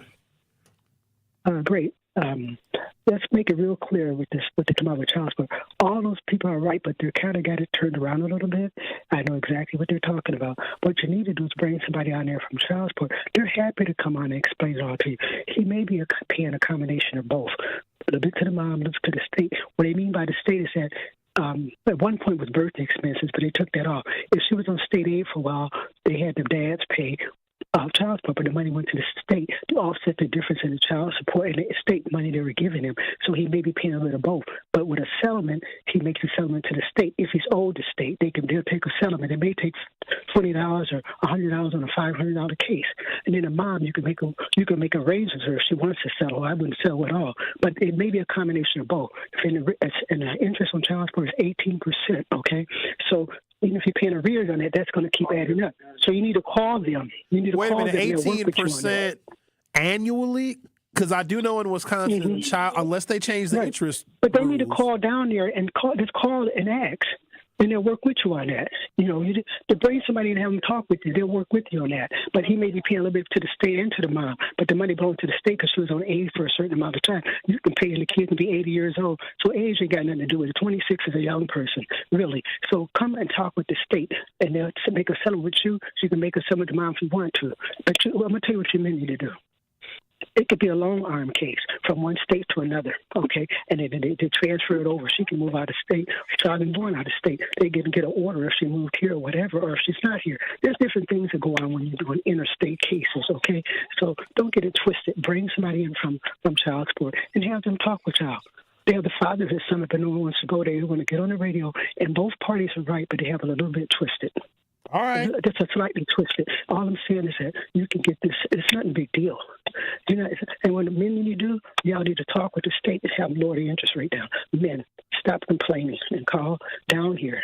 Just call to the office and ask them, hey, can we get somebody out here to just come on the radio one day and talk about it? And they will do that. They will work with you on that. And if you're making less money than when the order was set up, they can reduce that down, okay? But they can take up to 50% based on how many children that you have. And it has nothing to do with the bank. Only if you're not paying your money from us, they can put a lien in your account just like the IRS does, okay? So they don't take your money from the bank unless you are ex-scoundering. We don't know nothing about you. We can't find you anymore like that, and you're working for cash. And that's when they put people in jail. But come down and talk with somebody. They have an open house. You can come here and talk with anybody, and they'll break all of it down, how you can do a settlement agreement with them. And you can't be an agreement, say, 10 years from now, I'll pay it off. No, pay it off within 30 or 10 days, they say pay it off. And it does go to the credit bureau. Okay? All right. But so come down and have somebody talk with y'all so everybody will get all the whole story all confused and mixed up. And like I said, if you want the interest rate lower. Well, what's the phone number, Kathy? Because you got a lot of details now. Do you know the phone number to people to call? 278. 6399. That's called the main office, customer service office. But I'm saying if you want to do some, email child support and say, hey, I want a guest to come on the radio. But it's a walk-in. You can walk in anytime, and they'll break all your information down for you, what you need to do, okay? So stop saying to mom this and that. If I had 2 or 3 kids, you have to help pay for maybe more than a one-bedroom. Who cares how she spends the money? That's not. Why don't y'all just get married, Kathy? Instead of everybody having all these kids. Get married. Right. But I got to go, Kathy. You gave us a lot of information. 278-6399. All right, thank you. Pay more on your arrears. All right, okay. Thank you for. All right, then. Okay, that's. For a second, I thought me and Kathy had a damn baby together. In other words, it sounds like back child support, but also you wouldn't be in this problem if you used a condom. Safe sex is the best sex, and it's cheap. No sex. Don't do it at all. Masturbate. That's sex with somebody you love. Don't hump nobody. It ain't worth all this because that baby mama will turn on you in a second. Don't hump. Safe sex. Don't hump. When last? Never mind. No, go ahead. No. Come on. Go ahead. You got questions. All right. Let me tell you something. Let me tell you why I love women my age. They ain't having no more damn kids. Okay? Menopause. Men, pause. Because guess what? She can't have no more kids. It's a field day. It's empty up in there. You can just, it's an echo. Hello. There's nothing left in there. It's just empty. I got to take a break before I get canceled. The Truth with Sherwin Hughes will be right back. The Truth with Sherwin Hughes returns after this on 1017 The Truth app, and 1017thetruth.com. This is 101.7 The Truth's Kyle Wallace, and I am Milwaukee. I take great pride in being a 414 boy and representing the city that I love. The great memories I have of going to Northtown Cinema to see movies with family and friends, to going to Capitol Court to see the Black Santa Claus, this city has helped shape me into the man that I am today, and I pledge to utilize my voice as a way to advocate for you in our community. Join the home of Milwaukee's realest conversations where you can speak your truth. We are the award-winning 101.7 The Truth. Milwaukee Black Talk. It's 101.7 The Truth. Dr. Ken Harris for Pella Windows and Doors of Wisconsin. Sometimes teams take a timeout to regroup and call the right play. When it comes to your home, Gina Della and her team at Pella Windows and Doors of Wisconsin always have the winning game plan. Check out the championship caliber play call this month. A whole house of beautiful, new, energy-efficient Pella windows for as low as $297 a month, and get this, 0% interest for up to 60 months. That's like running a drive that keeps moving the chains with no penalties and no interest. And I can tell you from my experience, Pella windows actually stop the drafts. You'll stay comfortable no matter how cold it gets outside. Think about it. Energy savings, comfort, and a great monthly payment you can actually manage. That's why I trust Pella Windows and Doors of Wisconsin, and why this is the right time to make your move. Call today and schedule your free consultation at PellaWI.com. Certain restrictions apply. Ends 10/31 of 2025. Sharon needed legal help. She needed Gruber Law Offices. When I think about Gruber Law Office, I think about how they took care of me, how they make sure that you get what you're supposed to get. Gruber Law Office. One call, that's all. I will always trust one call, that's all. Injured? Call Gruber Law Offices today. One call, that's all. They are the best. I'm very happy. Ready to hit the road in your new car? At Brewery Credit Union, we make it easy with affordable payment options on auto loans designed to fit your budget. Whether it's a brand new ride or the perfect used vehicle, we'll help you get behind the wheel faster. With flexible terms, quick approvals, and personalized service you can trust. Don't wait. Start your journey today. Apply online at brewerycu.com or visit us at Brewery Credit Union. Federally insured by NCUA. Milwaukee College Prep, redefining what's educationally possible so more children can pursue their dream. Join me, Craig Karmazin, and Milwaukee College Prep Thursday, October 23rd at Venue 3 at the 3rd Street Market Hall, and take a stand in closing the opportunity gap for Milwaukee scholars. Your support means quality education is accessible to over 2,000 scholars in Milwaukee. Enjoy food, drinks, and a chance to learn more. Purchase tickets at 2025 takeastand.givesmart.com. That's 2025 takeastand.givesmart.com.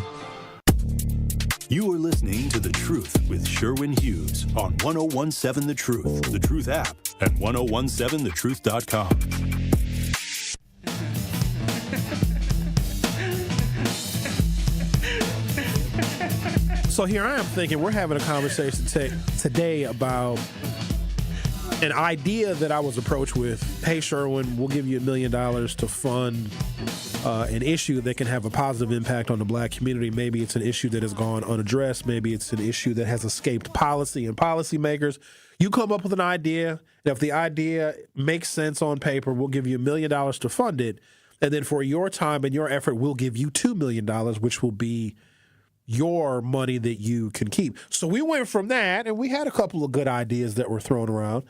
And then we went from that to the number of African Americans who are unbanked, because maybe our financial literacy is something that has gone or under examined. And then we get on the subject of child support, which is one of those topics that can very quickly lead to major disagreements amongst the genders, because there are people that believe that child support, how it's issued, how it's calculated, the rules, the stipulations are wholly unfair. Do you know that not paying child support in the state of Wisconsin is a felony? Meaning, if for whatever reason your job gets shipped overseas, you get downsized, you get furloughed, you get laid off. We got to keep this in mind. Now, about 3 million federal employees are not going to get a paycheck until the government reopens. Some of those people owe child support, but they're not going to have any income coming in. Failure to pay, you need to know this now, failure to pay child support is a felony.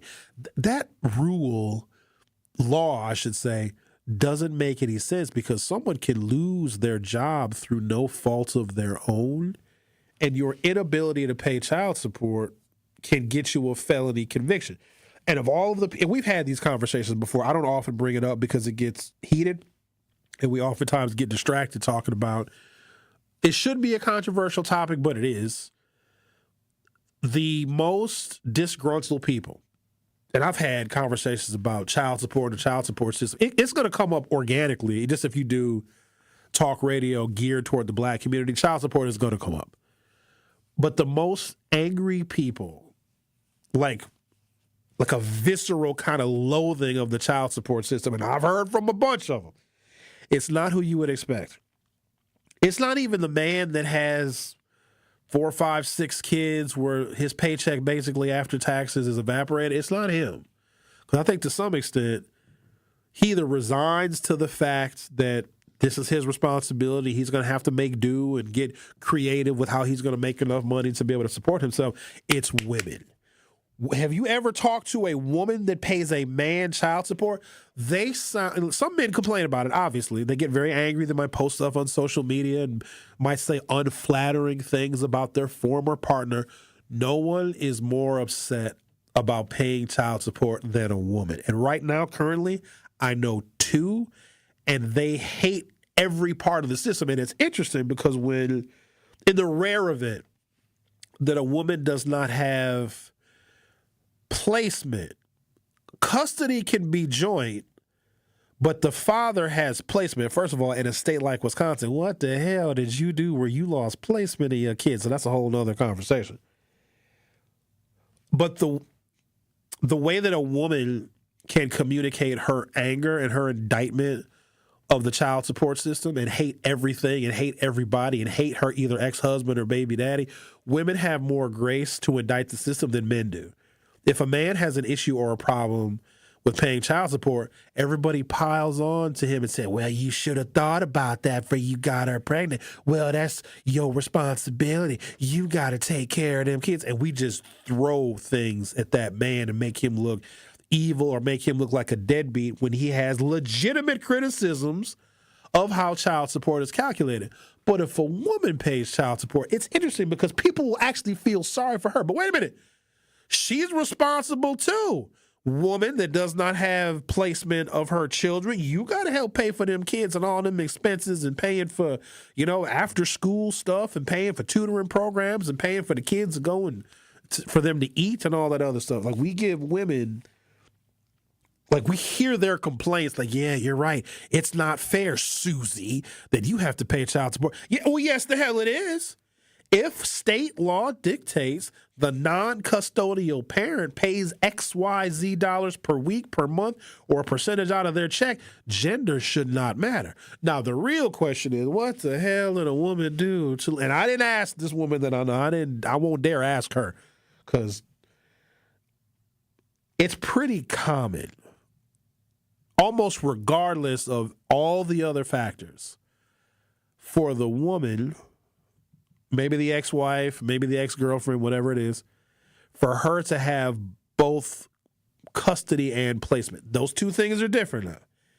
You can have joint custody, but one parent has the placement, and it's the non-custodial parent that still may have joint custody that is paying at minimum 17%, or there's some agreed upon amount. But what I would say to people, because it does cause a lot of disagreement, but it seems that in the public discussion of child support, women's complaints are platformed higher than a man who complains about child support because, it's his fault, it's his responsibility. It's almost like when a man gets a woman pregnant, people get each other pregnant, don't they?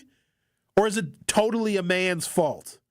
No, he got her pregnant. He owes all this money. He has to pay 17% plus. He's got to pay for this and pay for that because he got her pregnant. Like he instantaneously made her a victim.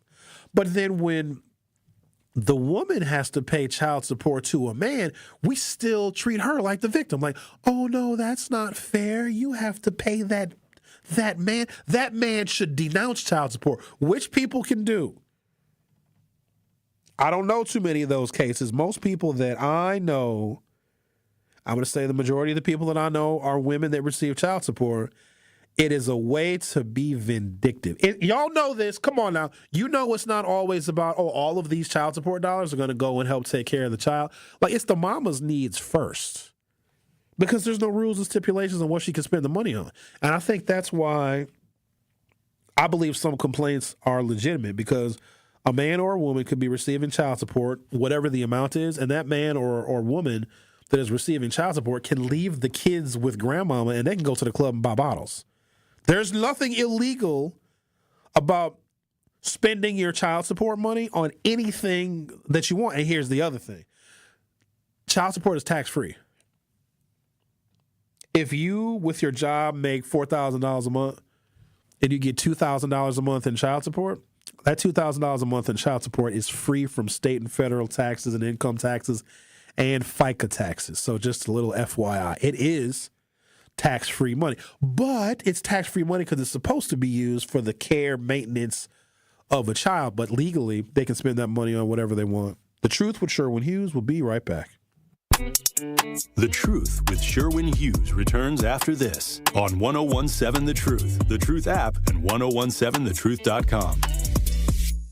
We are the American Cancer Society, making strides against breast cancer. We are nearly 1 million strong and growing stronger every day. Join us on Saturday, October 11th at 8 a.m. at Summerfest Southgate as we come together for the Making Strides of Milwaukee Walk. Whether you walk for a survivor, in the memory of a loved one, or to support the American Cancer Society, you bring us closer to a future free from breast cancer. Are you ready to join the #1 breast cancer movement in the country right here in Milwaukee? Sign up for free today at www.makingstrideswalk.org/MilwaukeeWI.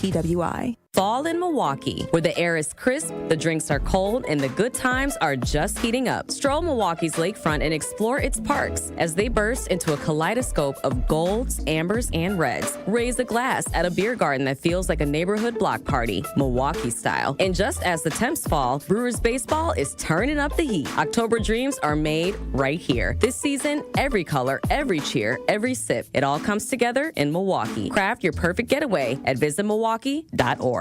What's poppin', Troop Nation? It's your girl Noni Juice with Tamara Castle from Associated Bank, and this is Making Your Money Work. I am so glad to be joined by Tamara Castle, AVP CRA Mortgage Loan Officer at Associated Bank. Today we will be talking more about first-time homebuyers and giving them some tips and some help.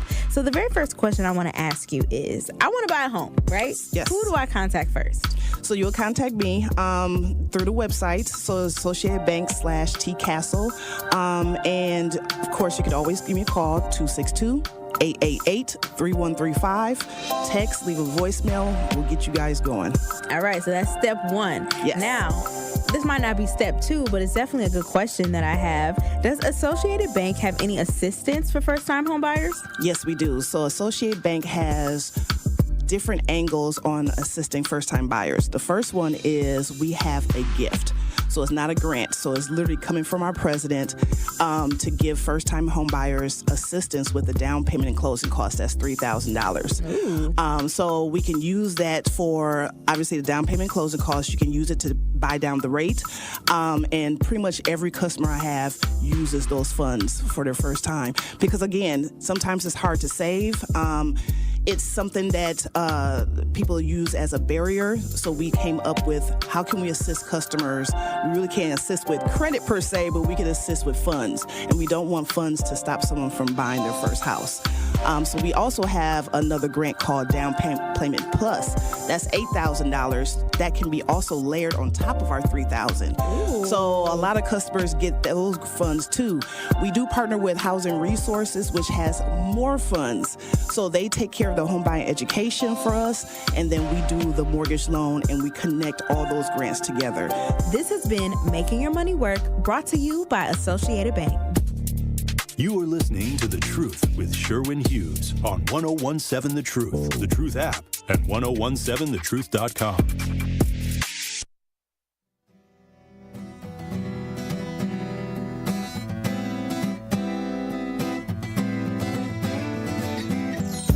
question is, what would you do with $1 million? But hold on, not for you to spend. You had to come up with an idea in which this $1 million would be invested in researching or remedying a pervasive problem that is negatively impacting the African American community, whatever you think that is. We had Miss Nikki call in earlier with a really brilliant idea. I was stumped when somebody came to me with this proposal last night because I wasn't expecting it, but I thought that I would have had a whole bunch of ideas at the ready. I just was so overwhelmed by the number of problems that we see and that we face in the black community. And I say that because if there is an issue or problem, maybe it's crime, maybe it's things relating to the youth not being on grade level and how that cuts short their job prospects and the likelihood they'll go on to higher education, or whatever it is. But it impacts all of us here in the city of Milwaukee, and we cannot realize our full potential as a city unless we remedy some of these pervasive, stubborn problems that we've been dealing with in this town for multiple generations. And so here's what the offer was. This philanthropist will give someone the best idea, $1 million, to focus on remedying a problem. And it could be financial literacy. It could be homelessness. It could be low levels of literacy. It could be low voter turnout, whatever it is.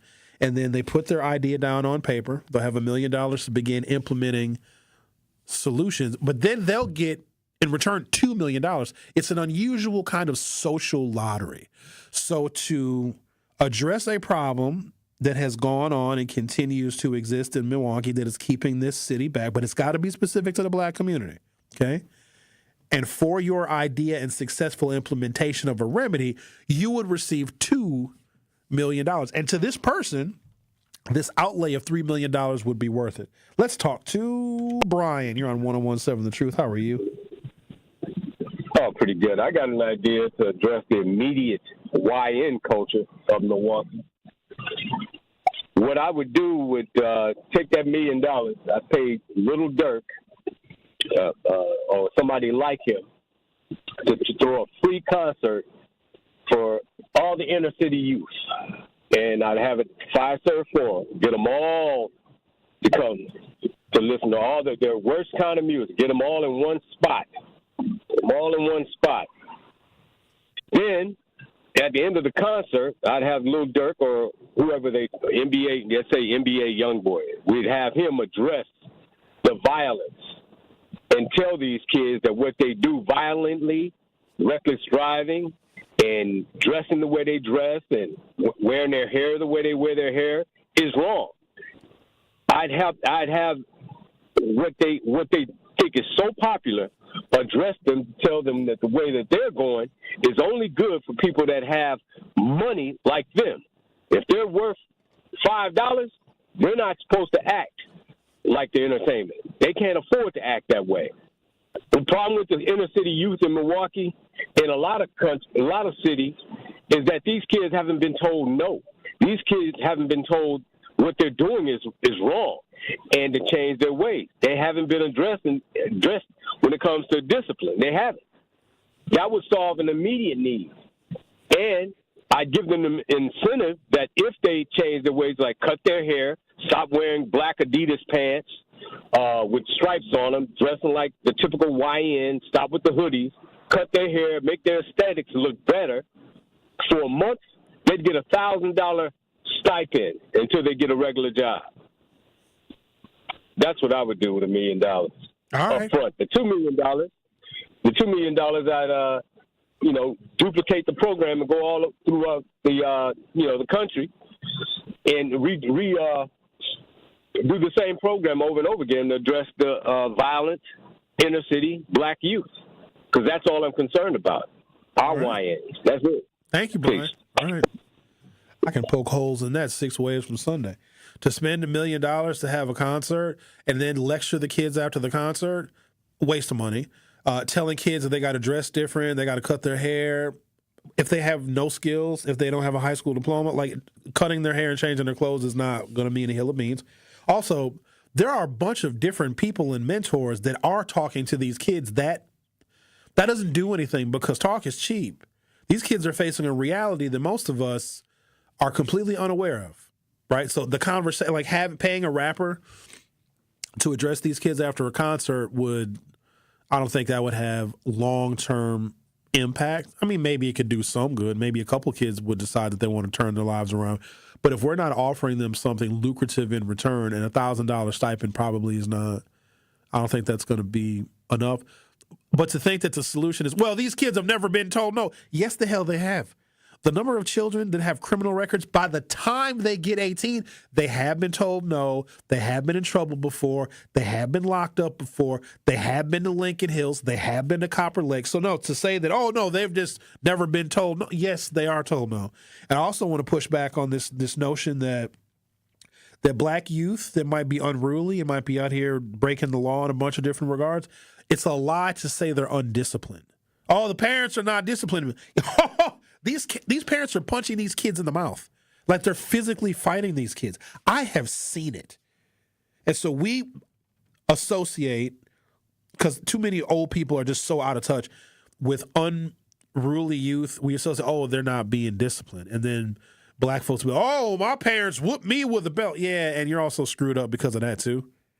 These kids are being disciplined in a way that's so harsh. A lot of them run away from home.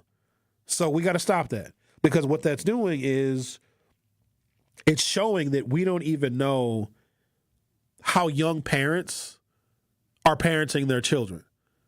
Young parents know you spoil the rod, you save the rod, spoil the child. That's what it is. They know that. So what they do is they take the rod to the next level. Because that's one thing the young parent will know. Well, if my child acts up, I'm gonna kick their ass. So these kids are getting like hit and punched. Like the child abuse cases, go look them up. They're staggering. People are thinking they're disciplining their kids, and they're punching and slapping their 2-year-olds unconscious. Seriously. So please don't think. And when we say that, oh, they're not disciplining these kids hard enough, somebody will hear that and take even more force in disciplining their kids. Let's talk to Steed. Steed, you're on 101.7 The Truth. How are you? I'm good, sir. Thank you for asking, man. Happy Friday. What I would do is I would invest in intellectual capital. And this is what I would do. I would make a couple mandates that children have to go to high. The worst thing you can do to a culture is not educate them. That's the worst, absolute worst thing you can do. So mandate that they have to go to school. And here's the thing. Part of that mandate is the parents, if they miss so many days of school, well, you don't get no tax return. We're going to take your tax return because guess what? In the future, we're going to have to pay for incarcerating your child because they're not educated. But the needs of life continue on. And so if you get a kid that never learned anything, and I know firsthand because I own a company and I hire guys that can't read a tape measure. So, and I'm like, wait a minute. So go ask companies what they need. Apply that into these actual schools. Okay? So we're done with being indoctrinated. We need to get educated. So listen, just like they do over at UWM, where I was in a master's program, they had these corporate execs come in the classroom and tell us kind of basically what to look for in corporate, or what to learn and what to do in corporate America. You see? So when you mandate this education, and you put penalties on the parents, well, then that mandates everybody to become more responsible. The teachers can only do so much. So I would use that $1 million in doing exactly what they do at the top. They do it for them. They have the execs come in and teach classes sometimes for us over there at the executive But that's at the college level. Are we talking about youth or are we talking about young adults? We're talking about youth. Okay. Go back. When they took tech away from, and when they took Washington, when they took the industrialized skilled trades out of the schools, I'm gonna tell you a real quick story. I know I'm tired. I'm up against time, but listen. As I look for a new, bigger building to expand my operations, I noticed something. Whoever said F the north side of Milwaukee, they meant it. Do you know that there's not a decent manufacturing space building Nowhere. Everything is on the south side. Everything is in Waukesha, and everything is in Menominee Falls. Man, I live in Mexico. I don't want to travel that far every day. I'm looking for a building in the city. That's what I want. There's nothing. The buildings here is so dilapidated that whatever money you have to invest in expanding, you got to put into these buildings. These buildings, I'm like, wait a minute. Somebody said F the north side, and they meant it. Because you go look everywhere else, it's thriving. I just came from South Milwaukee. They just turned Bucyrus company into it's going to be a school for Muslim people. You know what I mean? And school is beautiful. We just put a glass in over there. They're renovating. They're making things nice. They're making things absolutely nice. And I get on the school system. They won't sell them empty buildings. They won't get that money to make our buildings nice. That's why our kids, they say, well, don't nobody care about us. Why should we even care ourselves? I would spend that $1 million, man, and I would come up with all kind of solutions to start right there where I just told you, man. Thank you. I know you're up against time, bro. Thank you, though. Thank you, Steve. No, I appreciate that. I love the passion. That I wish that I could kind of unravel that. I don't know if somebody, and maybe it just seems that way because of what deindustrialization did to the north side of the city of Milwaukee. But I certainly hope there wasn't someone or something that said, to quote Steve, F the north side. I don't know, and I probably should know because I talk to our community every single day. What are our demands as a community? Like what do we want? Do we want more schools? Do we want better schools? Do we want charter schools? Do we want to expand Milwaukee public schools? Do we want more youth programs? Do we want job training and placement? Like, I don't know what demands we are making. And when our voter turnout in local elections, they can actually give traction to some of our demands. When the turnout is so low, and the people that vote in county board elections and aldermanic elections, it's the usual suspects. It's the same people. You know, you have an aldermanic district of 50,000 people, 10,000 eligible voters, and a turnout of 2,500. The meeting the needs of that 2,500 that are consistent voters is a hell of a lot easier than meeting the demands and the unanswered demands and the unrequested demands of the other 47,500 people. So I'm unaware of what our demands are other than crime is too high, stuff is too expensive. But what are some concrete demands? Do we want more jobs, more factory jobs? And if so, we've asked for that before, and what we come to find out is Milwaukeeans in certain neighborhoods are not qualified for the jobs. Or a meat packing plant would want to come into Century City, and black folks will decide that they don't want that because, well, we need jobs that pay, better than $15, $20, $30 an hour, that have, salaries and benefits and all this other stuff and union protection. But no, we don't want that kind of job. So I'm not even sure what our demands are. Maybe that's where we should start. The Truth with Sherwin Hughes on 101.7 FM. We'll be right back.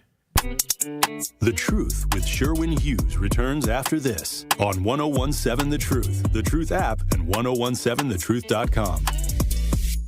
Coming with straight truth. We can do anything when it comes to being organized, when it comes to making sure that we're active, when it comes to making sure that we're holding people accountable and making sure that we get something out of the deal. Y'all don't know how to make deals. Y'all mad at Donald J. Trump because he's trying to make deals or trying to say that he's the master of the art of the deal.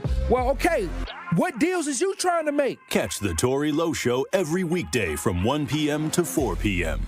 Tracy, going back to the process, and as it relates specifically to the partnership that Old National Bank has with Housing Resource, what does the process consist of when coming through this program? It's a referral process. We work with clients that first-time homeowners that may not have the counseling that they need. They may not have the equity, the down payment that they need. So we refer them to our partners like HRI or Housing Resources, Inc., because we recognize that those organizations, they have the resources, they have the tutorial documentation and all of those things that are necessary for first-time homeowners that don't know the process, may not know the system, may not know what's required for home ownership. So working with Housing Resources Inc. and other partnerships that we have like through WIDA has been very, very advantageous, not only for us, but also the organizations, but also for the community. Adrian was seriously injured when a careless driver merged into her lane. Gruber was there for everything that I needed. Any questions that I had, Gruber was there. They made me feel like everything about my situation and my accident was very important to them, and that made me feel good. And I would definitely call Gruber again for that. Serving Wisconsin for over 35 years, Gruber Law Offices. One call, that's all. They go above and beyond for their clients. 1017 The Truth is the proud home of Marquette Hilltoppers football. Tune in Friday night as the Hilltoppers celebrate homecoming against the West Allis Hale Huskies on 1017 The Truth app, and 1017thetruth.com. Join our coverage starting at 6:30 p.m., leading up to kickoff at 7 p.m. Marquette Hilltoppers football is presented by Gruber Law Offices. One call, that's all. And sponsored by Left's Lucky Town, C.G. Schmidt, Capital Insurance Agency, Boyle Fredrickson, Annex Wealth Management, Magic Productions, and Burghardt Sporting Goods. Life's better with Drive My Way from American Family Insurance, because we know it's more than just a car. It's your escape pod, your adventure mobile, your memory maker. And we help protect the dreams that drive you. Personalize what you pay for auto insurance and you could save between 5 and 20%. American Family Insurance. Get a quote and find an agent at amfam.com. Products not available in every state. Unsafe driving behaviors may increase your rate. Visit amfam.com to learn more. American Family Mutual Insurance Company, SI, and its operating company, 6000 American Parkway, Madison, Wisconsin. You are listening to The Truth with Sherwin Hughes on 1017 The Truth, The Truth app, and 1017thetruth.com.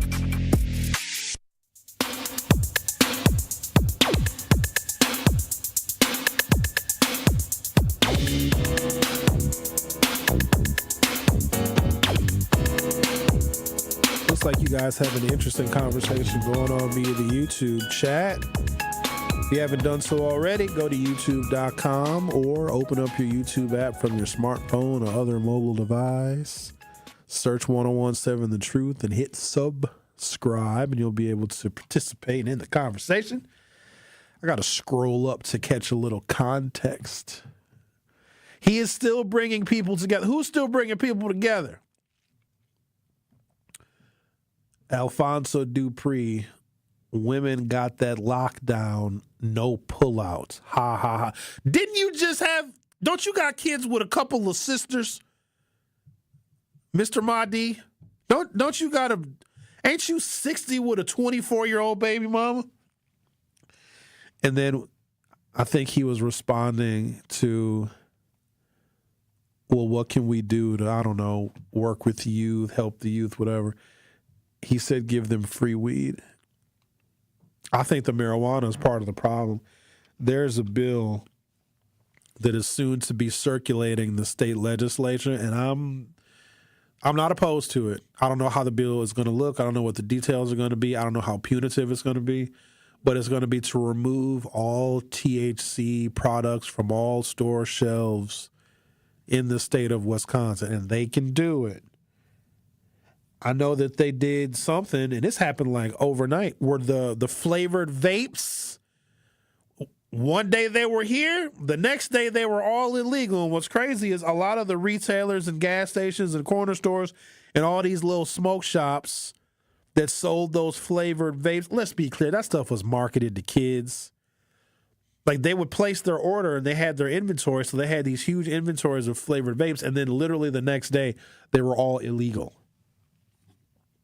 That stuff is marketed toward kids, and I don't think that, this is my personal opinion now, with the number of black people that don't even have bank accounts, we are either unemployed, we are underemployed, there's far too much poverty, there's too much hopelessness, there's a lot of joblessness, and there are pervasive social problems that have risen to a level and that are so bad and so have been unaddressed for so long in our community that a person was like, Sherwin, I'm going to give somebody $1 million to come up with an idea to address an issue that can positively impact the black community. In all of that, right?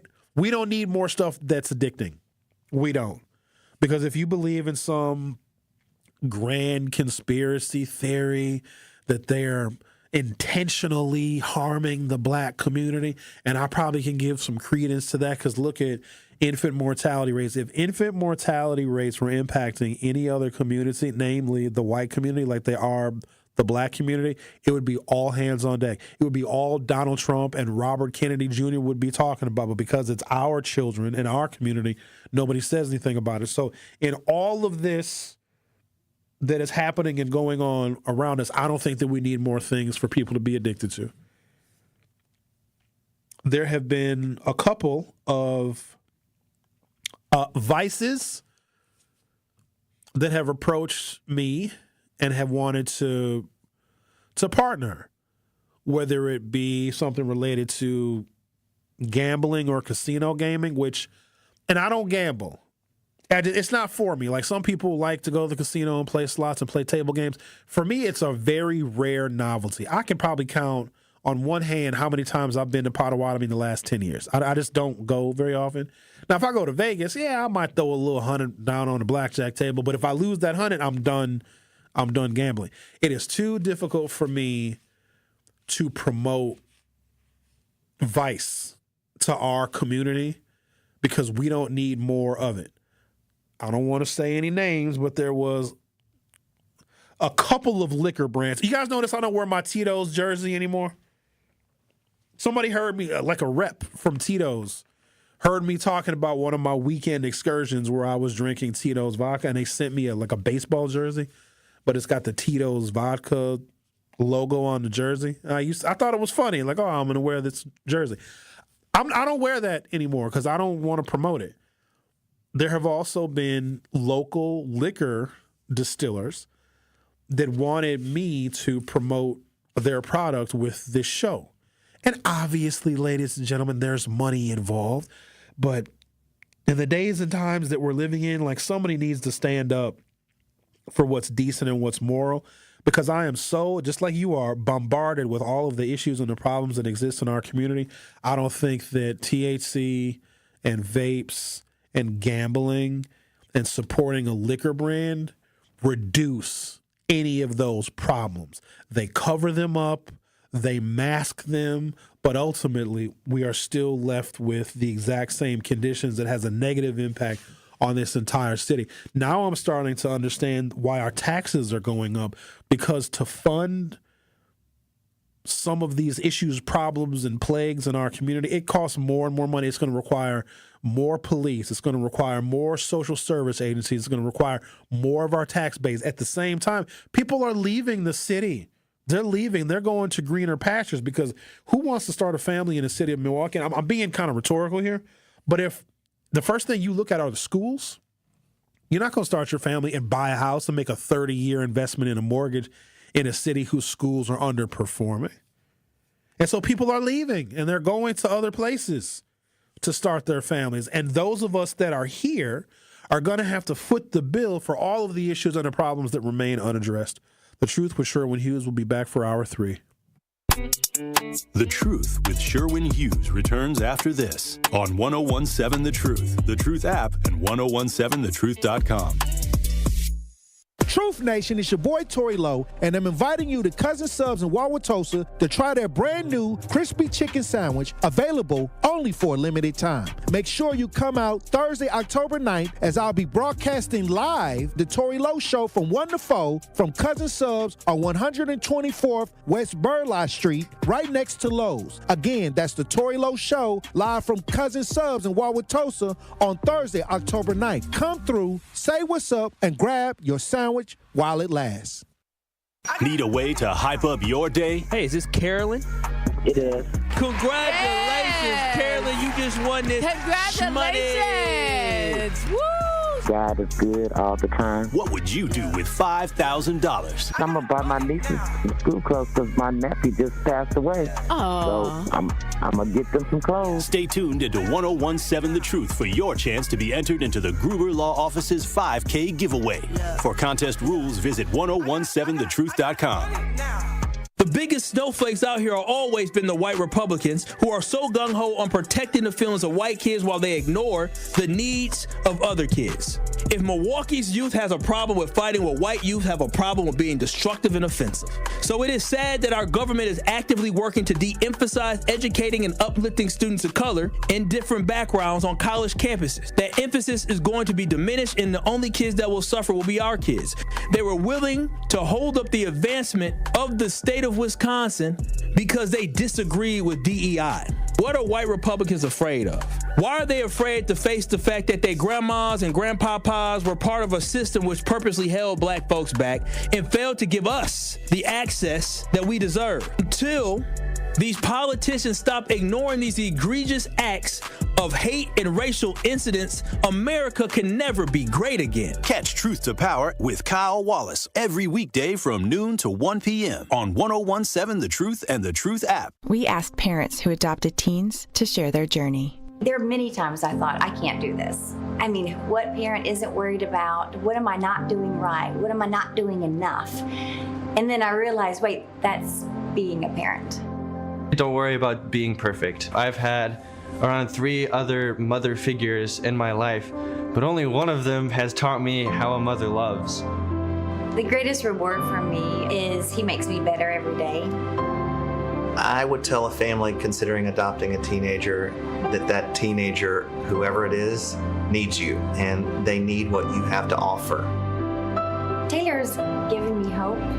He's our son, and that is what he will always be. Learn about adopting a teen from foster care. You can't imagine the reward. Visit adoptuskids.org to learn more. A message brought to you by Adopt US Kids, the U.S. Department of Health and Human Services, and the Ad Council. All of your favorite 1017 The Truth content whenever you want. The Truth app has it all. The Truth is on 1017 and 1510 WGKB Waukesha, a locally owned Good Karma brand station.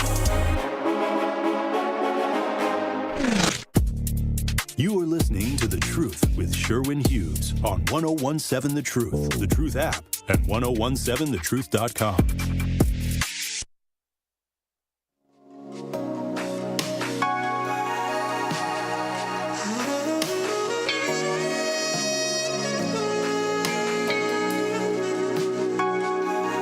Welcome to Hour 3 of The Truth with me, Sherwin Hughes.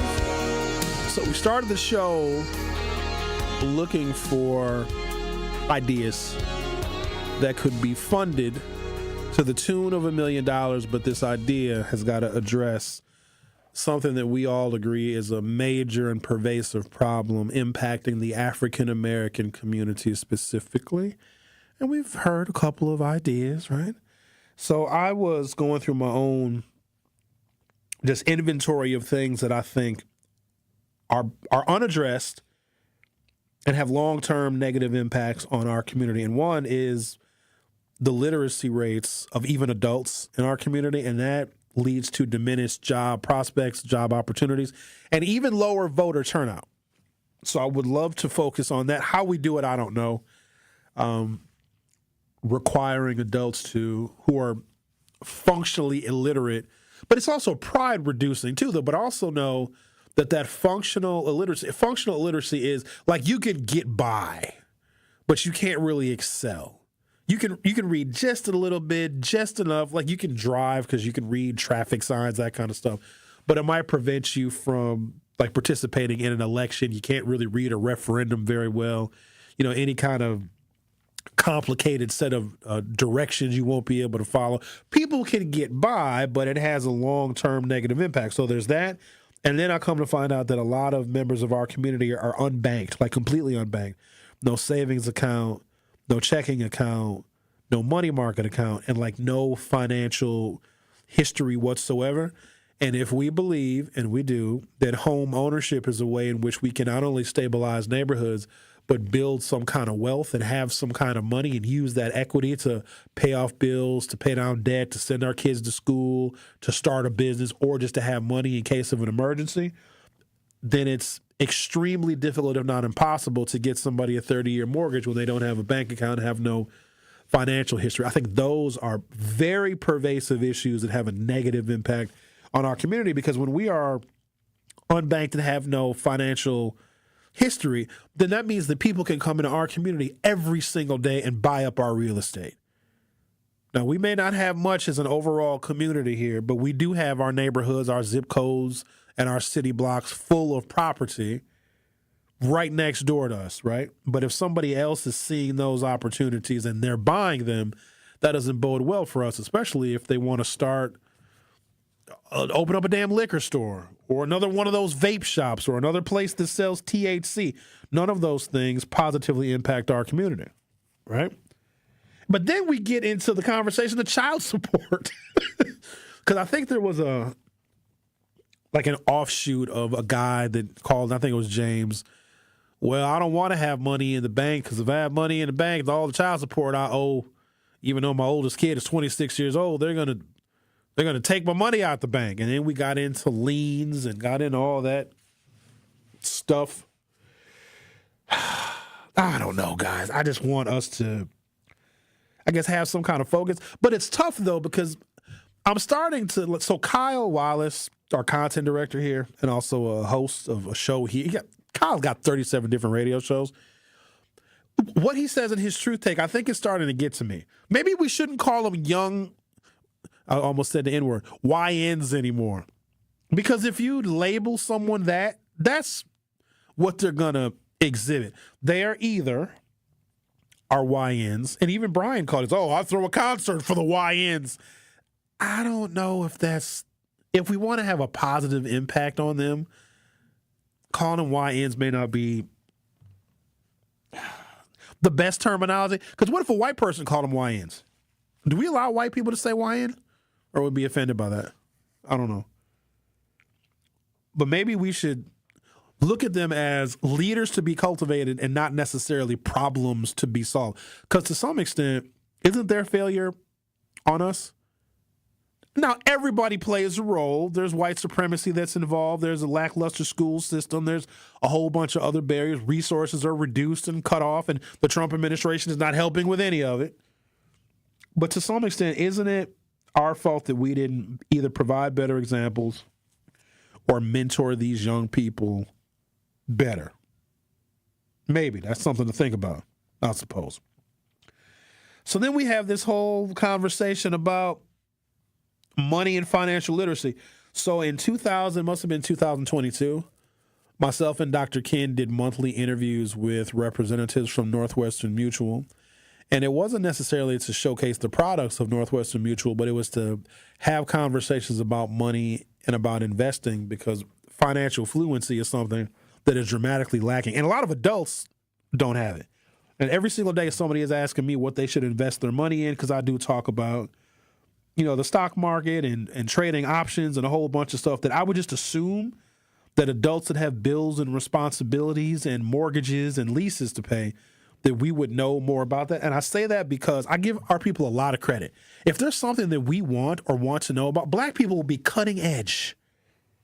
If there's a new technology, we will take that new technology and make it our own, and we will be the ultimate creators and curators of whatever this new technology is. And so I just assume, because I give our people a lot of credit, if we have been kept from knowing about money and saving and investing, I would think our natural curiosity as black people, especially with the whole of the internet, I don't even know if we realize, and now with AI, ladies and gentlemen, you can put together a stock portfolio on AI. If you tell ChatGPT is the easy one because it's free.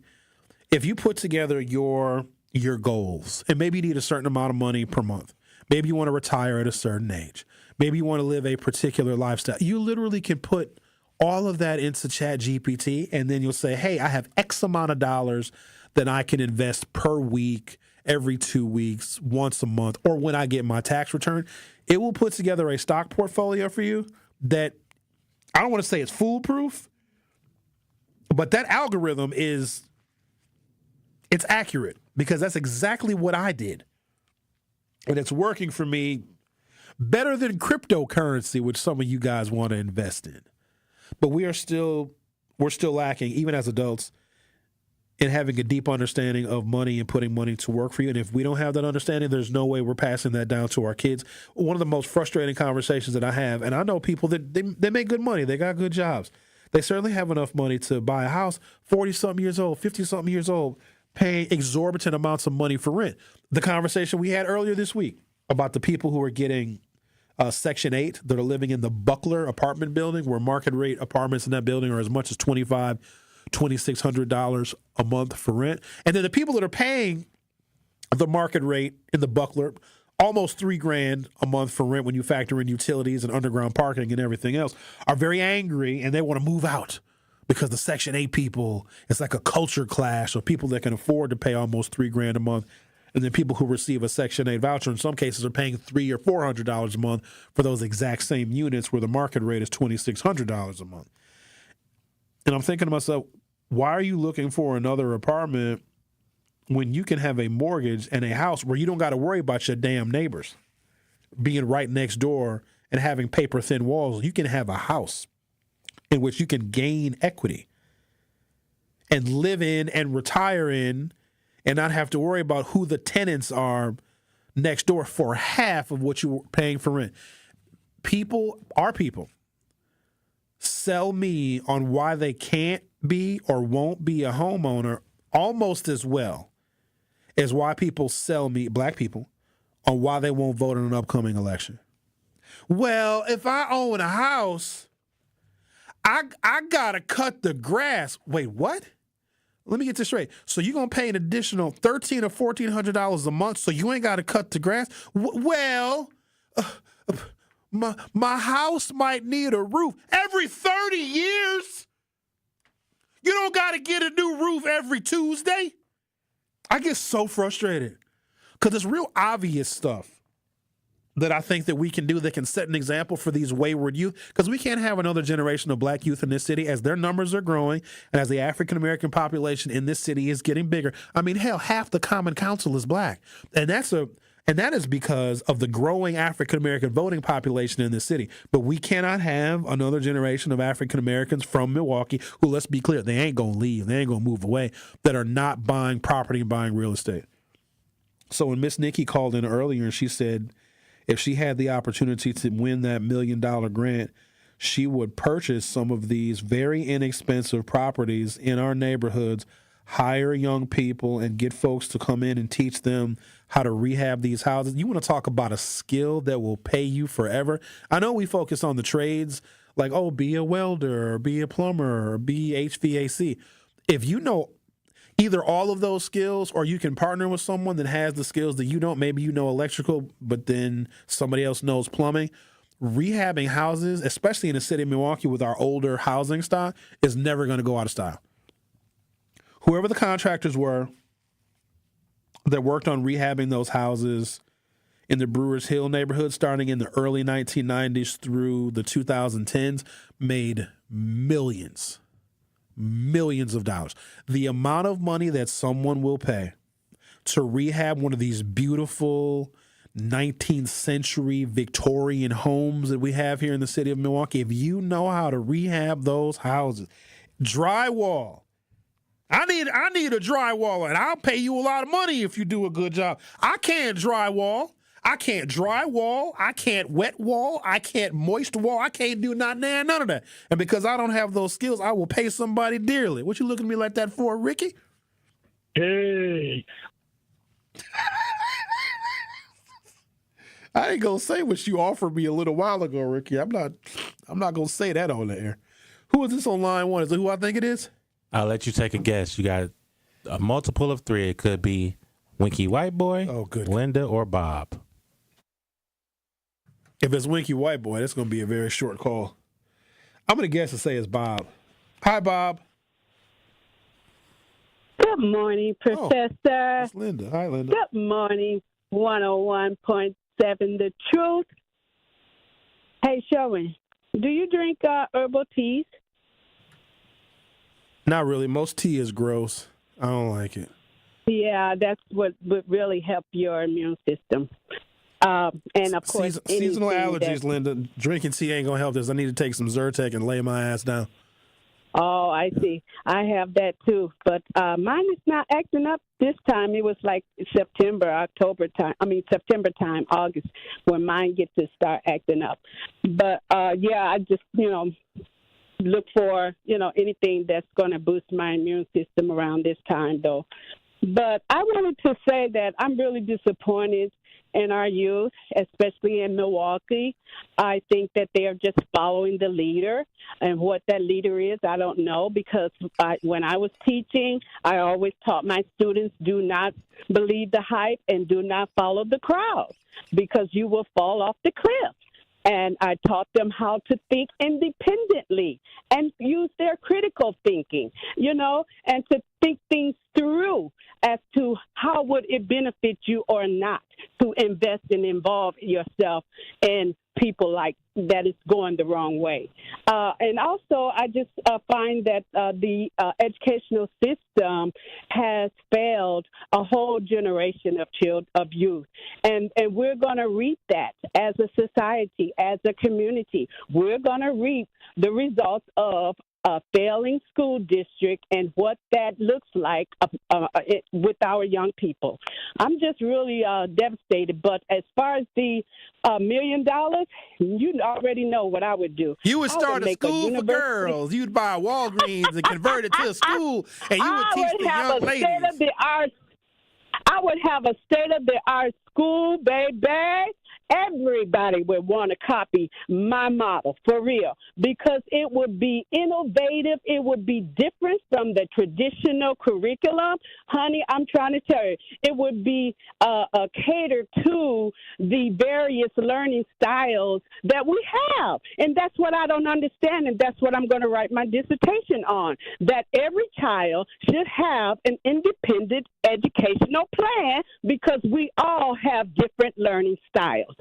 So, they do have IEPs, though, Linda, but I don't want to burst your bubble, but you know how they have hard IEPs it is for to start special ed. It's so hard For special ed. It's hard, if not impossible, to start a school because the agencies that would have to authorize your school probably wouldn't want you to have one because we've had so many fly-by-night operators, and it's unfortunate because the people that were in it for the money started these schools because they used to give charters out like candy. But then there were people that were taking the money, they weren't investing it in the kids, and they were buying cars and buying houses with the money. But see, I'm totally different, Sherwin. I didn't get into education to appease my ego, to line my pockets. Well, Linda, Hello, we know somebody. that you're different, but going through the process, you would be judged by the people that came before you that took advantage of the system. That's the unfortunate thing. And I would also be judged by the people that I taught. And the list that I left when I left MPS, a waiting list. But Sharon, let me say this: I couldn't even sleep last night. I have a huge spider in my house on my porch. It's like 3 to 4 feet. The spider web is black. Knock the spider web down. I got heebie-jeebies. I couldn't sleep. The spider web is like 4 feet long. It goes from the bushes to the top of my gutter. He's black. He's got itchy legs and he's black, and he's got white specks, and oh God, I can't take it. He captured all kinds of things that flow through the air, and at night he comes down and he eats them, and during the day he just sleeps all day, and I can't kill it because I don't know if it's here to protect me or harm me, because sometimes in the spirit realm, you get things that protect you.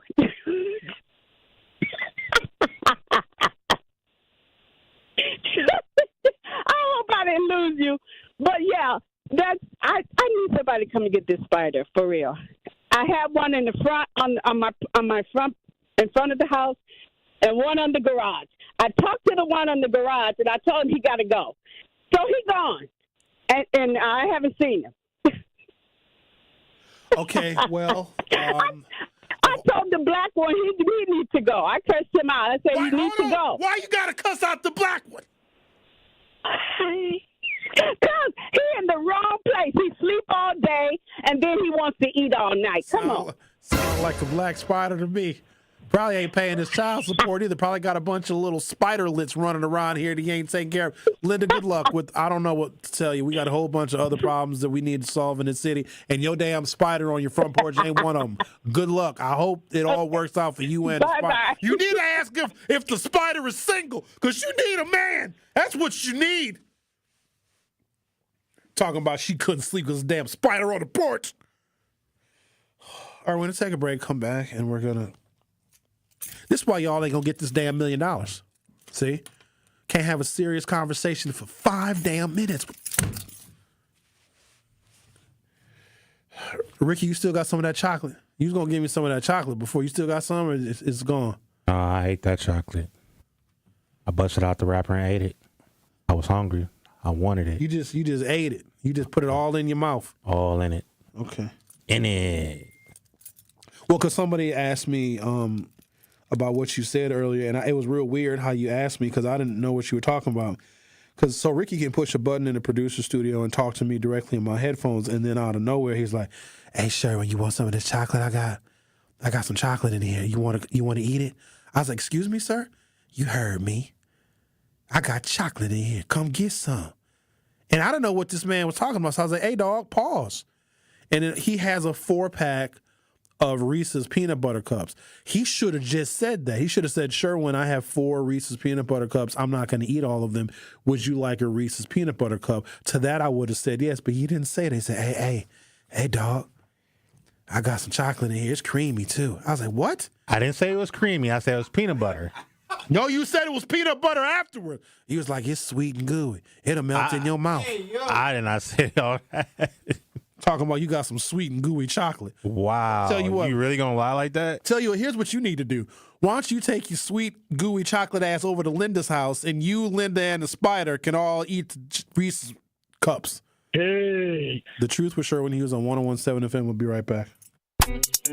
The Truth with Sherwin Hughes returns after this on 101.7 The Truth, The Truth app, and 1017thetruth.com. Teachers are the heart of our classrooms, but what does it take to keep the great ones in the classroom and to inspire the next generation? Join me, Kyle Wallace, and City Forward Collective's Coleston Morgan Jr. for the next episode of Forward Together for Kids. We'll talk about the joys and challenges of teaching and how education policy at the state level impacts what happens in our local classrooms. Tune in Saturday, October 4th at 11:30 a.m. on the award-winning 101.7 The Truth with the replay on Sunday, October 5th at 2:30 p.m. It's 101.7 The Truth's Dr. Ken Harris for Pella Windows and Doors of Wisconsin. Sometimes teams take a timeout to regroup and call the right play.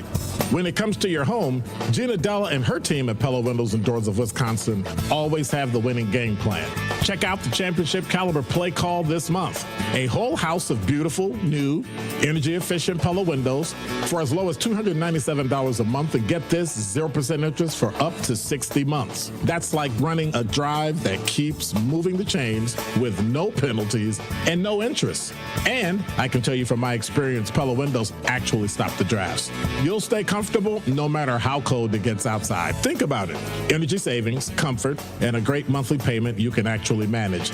That's why I trust Pella Windows and Doors of Wisconsin, and why this is the right time to make your move. Call today and schedule your free consultation at PellaWI.com. Certain restrictions apply. Ends 10/31 of 2025. Ready to buy your first house, move into your forever home, or simply refinance? At Associated Bank, they've got you. With the right lending plan and guidance, you can achieve your dreams.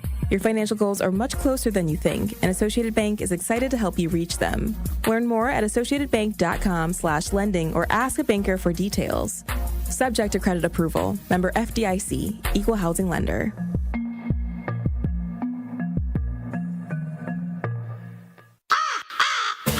It's a bird bash at Potawatomi. Thursdays, you could win up to $50,000 cash in the Bird Bash Game Show.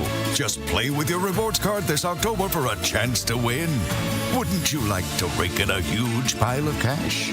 Bird Bash, only at Potawatomi Casino Hotel, Milwaukee. More info at potawatomi.com/birdbash. Must be 21 years old to play. We believe that self-care isn't selfish.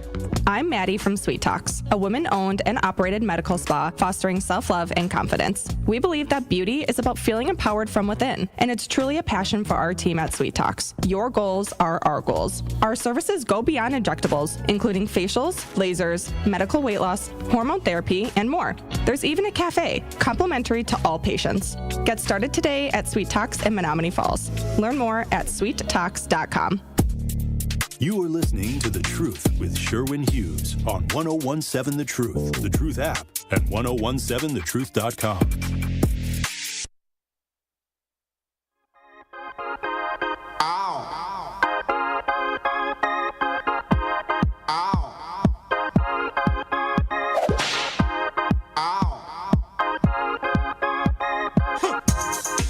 So, what was the whip for? I don't know. Because he was saying, ow. I feel like that's racist. That's a slave whip sound between Linda being mad at the spider being black. All he do is sleep all day and eat at night. That was terribly racist. Black people are the most racist people, I think. We have a lot to say, well, about one another, but we also have more latitude and leeway to talk about other races. Like, I can say stuff about white people. It's funny, though. I say funny stuff about white people. But if a white person said the same thing about black people, we'd be offended. I think white people should be able to say whatever they want about us. I'm not easily offended by racism, even though racism do make me cringe, but I have a dark sense of humor. And if you got a dark sense of humor with me, then it's cool. But if you're being racist out of malice, it's a different story. I will entertain the ignorant but curious Caucasian person, because there's some things that black people do that they're just unusual. They look strange, and a white person will be like, "Oh, sure, well, I don't mean anything by it, but how come you black people fill in a blank X, Y, and Z?" I don't see that as racist. In fact, I would rather them ask me instead of going on and assuming. Let's talk to Sherman. You're on 1017 The Truth. How are you, sir? I'm all right. How you doing today? Doing good. What's on your mind? I was calling about when you were saying about, when fixing up these older houses and stuff. So some years back, I was still married at the time, so probably about 20 years ago. About 20 years ago, I had brought that to my ex-wife because she was a big person that went to churches. And I said, why is it that you never see a black person on the top of a church doing a roof? You ever notice that? And I said, I'm pretty sure inside the church they got somebody that know how to do a roof, know how to do plumbing, know how to do electrical, and know how to do carpentry, know how to lay tiles, and do concrete.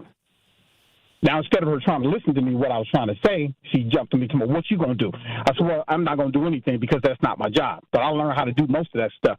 But going back to what you said is that we, as black folks, won't come together and barter off some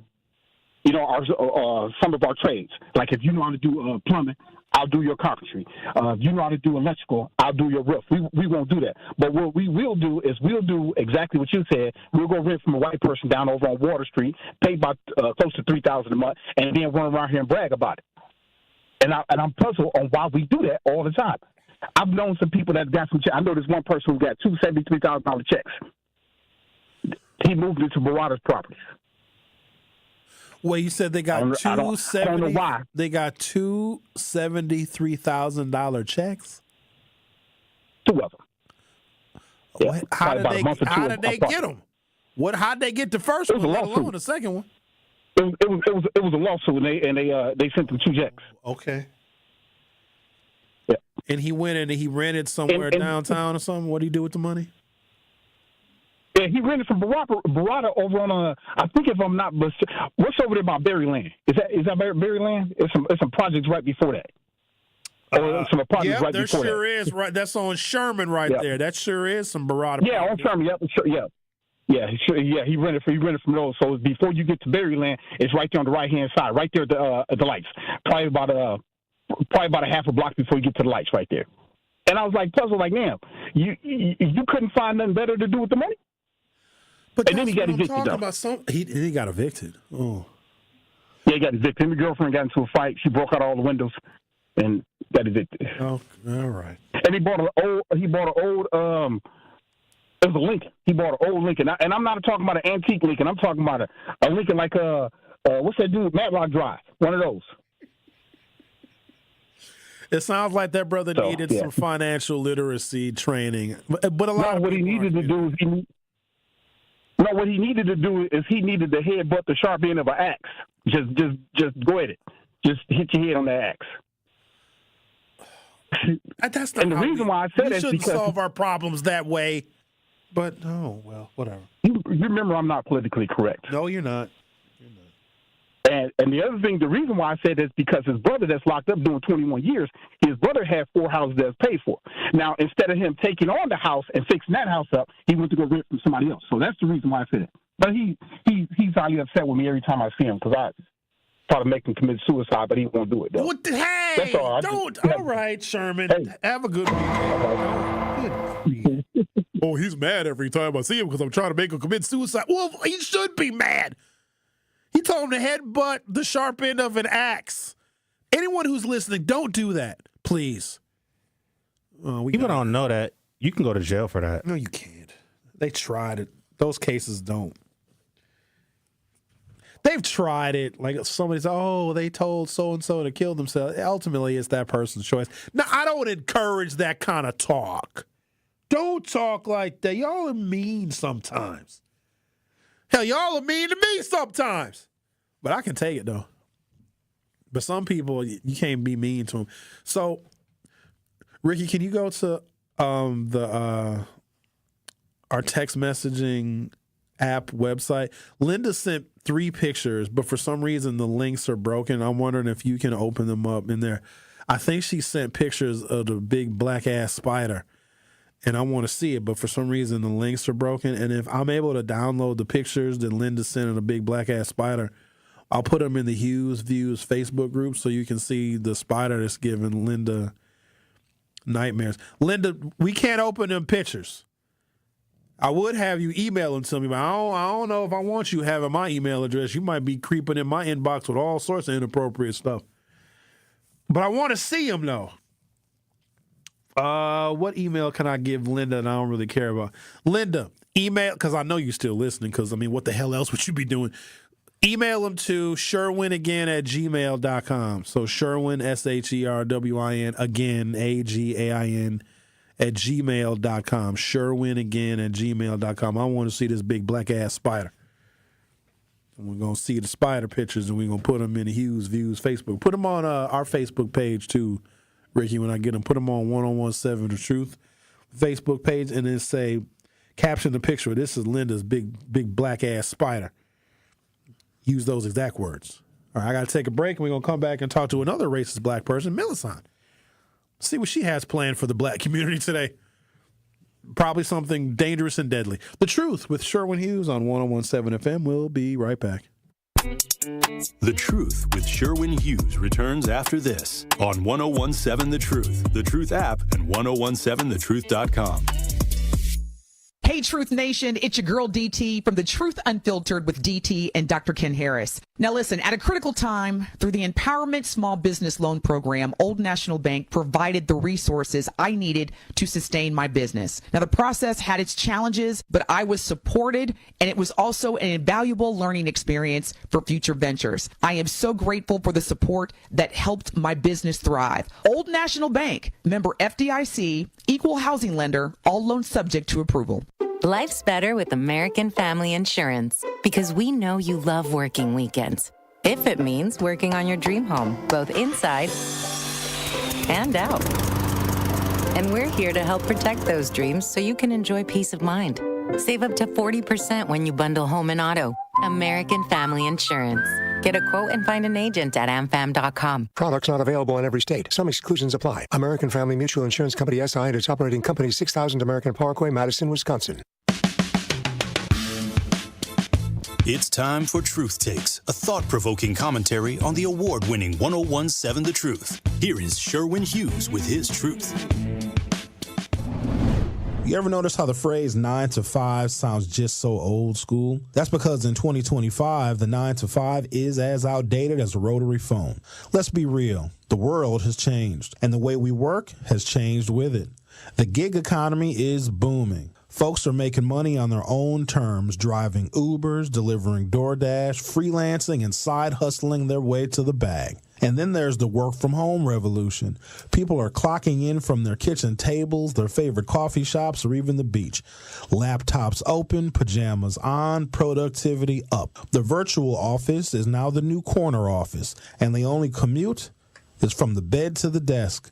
Let's not forget about the digital nomads, those bold souls who turn the world into their workplace. They're sending emails from Bali, closing deals in Barcelona, and living life on their own schedule. No time clock, no cubicle, just Wi-Fi and a dream. And 21st century entrepreneurship, well, it's a whole new game.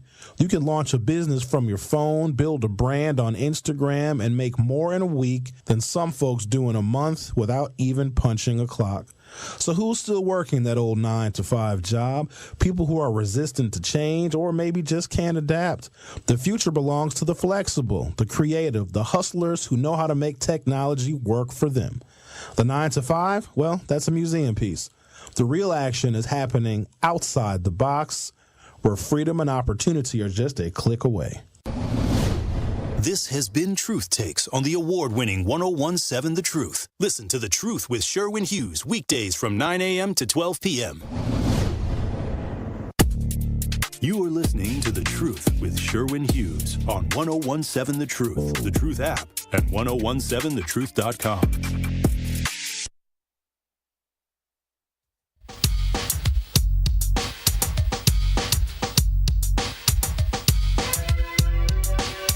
We got pictures of Linda's big black ass spider. She's not kidding. No, she did not exaggerate in anything that she said about that spider. I ain't never seen nothing like this in my entire life. So if you go to the Hughes Views Facebook group, you know what, Ricky? Can you post? You can. I'm going to send you one of these pictures of this big black ass spider. It's all of those things. It is big and it's got a big black ass. Can you post it on the YouTube so people can see it? It's awful. Linda, you need to move. Like, ain't no hope for you. You can't. You slept in that house last night with that spider? It's huge. That's not normal. That's like a rainforest spider. That's one of them spiders where you be watching the nature show and that dude with that accent, David, what's his name? David Attenborough? Oh, and this spider, it's known to eat black women from head to toe. And some black women love to be eaten from head to toe. This is the black woman eating spider. Let's talk to Millicent. How are you, Millicent? What's on your mind today? I am doing well. I'm doing well. Listen, you got to explain this. Yesterday you said to me that it can be racist even if it's true. And I've been trying to figure it out. My brain can't comprehend that. How can the truth be racist? Because it's true. And I've been trying to figure it out. So if someone says all black men are fat and ugly, well, no, they're not. So that's not true. But if we're talking to a fat, ugly black man and you say it, then it's true. So it's not racist. Don't make me have to defend this. Okay. I'm just trying to figure it out. I just can't, because I've lived my life getting in trouble saying it might sound racist, but it's true. So if it's true, it can't be racist. Yes, it is. If it's something negative about a race of people that applies to the race that makes them less than or minimizes. Yeah, but... No, because, okay, I got fired once because I called the lady a redneck. Oh. And she did have a redneck because I called her out of her name, and then she started getting mad, and you know how they get mad, and they necks start getting red, so it was the truth. So how you fire me for the truth? Linda, you can't call your coworkers. I'm assuming she was a Caucasian I'm not lady. Linda. I'm sorry. Yes, she was a Caucasian Sometimes lady. I get y'all mixed up. Millicent, you can't call a coworker a redneck, whether their neck turns red or not. But it is still true. So it's not a racist statement. So I take it like this. If a woman says, oh, that black girl got a big booty, that's not a racist statement if she has a big booty. If she has a flat booty, then that is racist. What? But if it's true, it cannot be racist. Oh, okay. And I'm sorry, I'm having trouble with that because I believe in that. I believe in truth. So if I'm doing something wrong, tell me the truth. I don't want the sugar-coated. And so if I'm giving you true facts, how is that racist? I really need to come up with a response to this, but I'm struggling. Okay. I know, because you really can't. It's true. Yeah, okay. Somebody might say black people shouldn't be allowed to vote because they keep voting for Democrats. That's racist. But you would say, that's coming racist, from a and that's not true.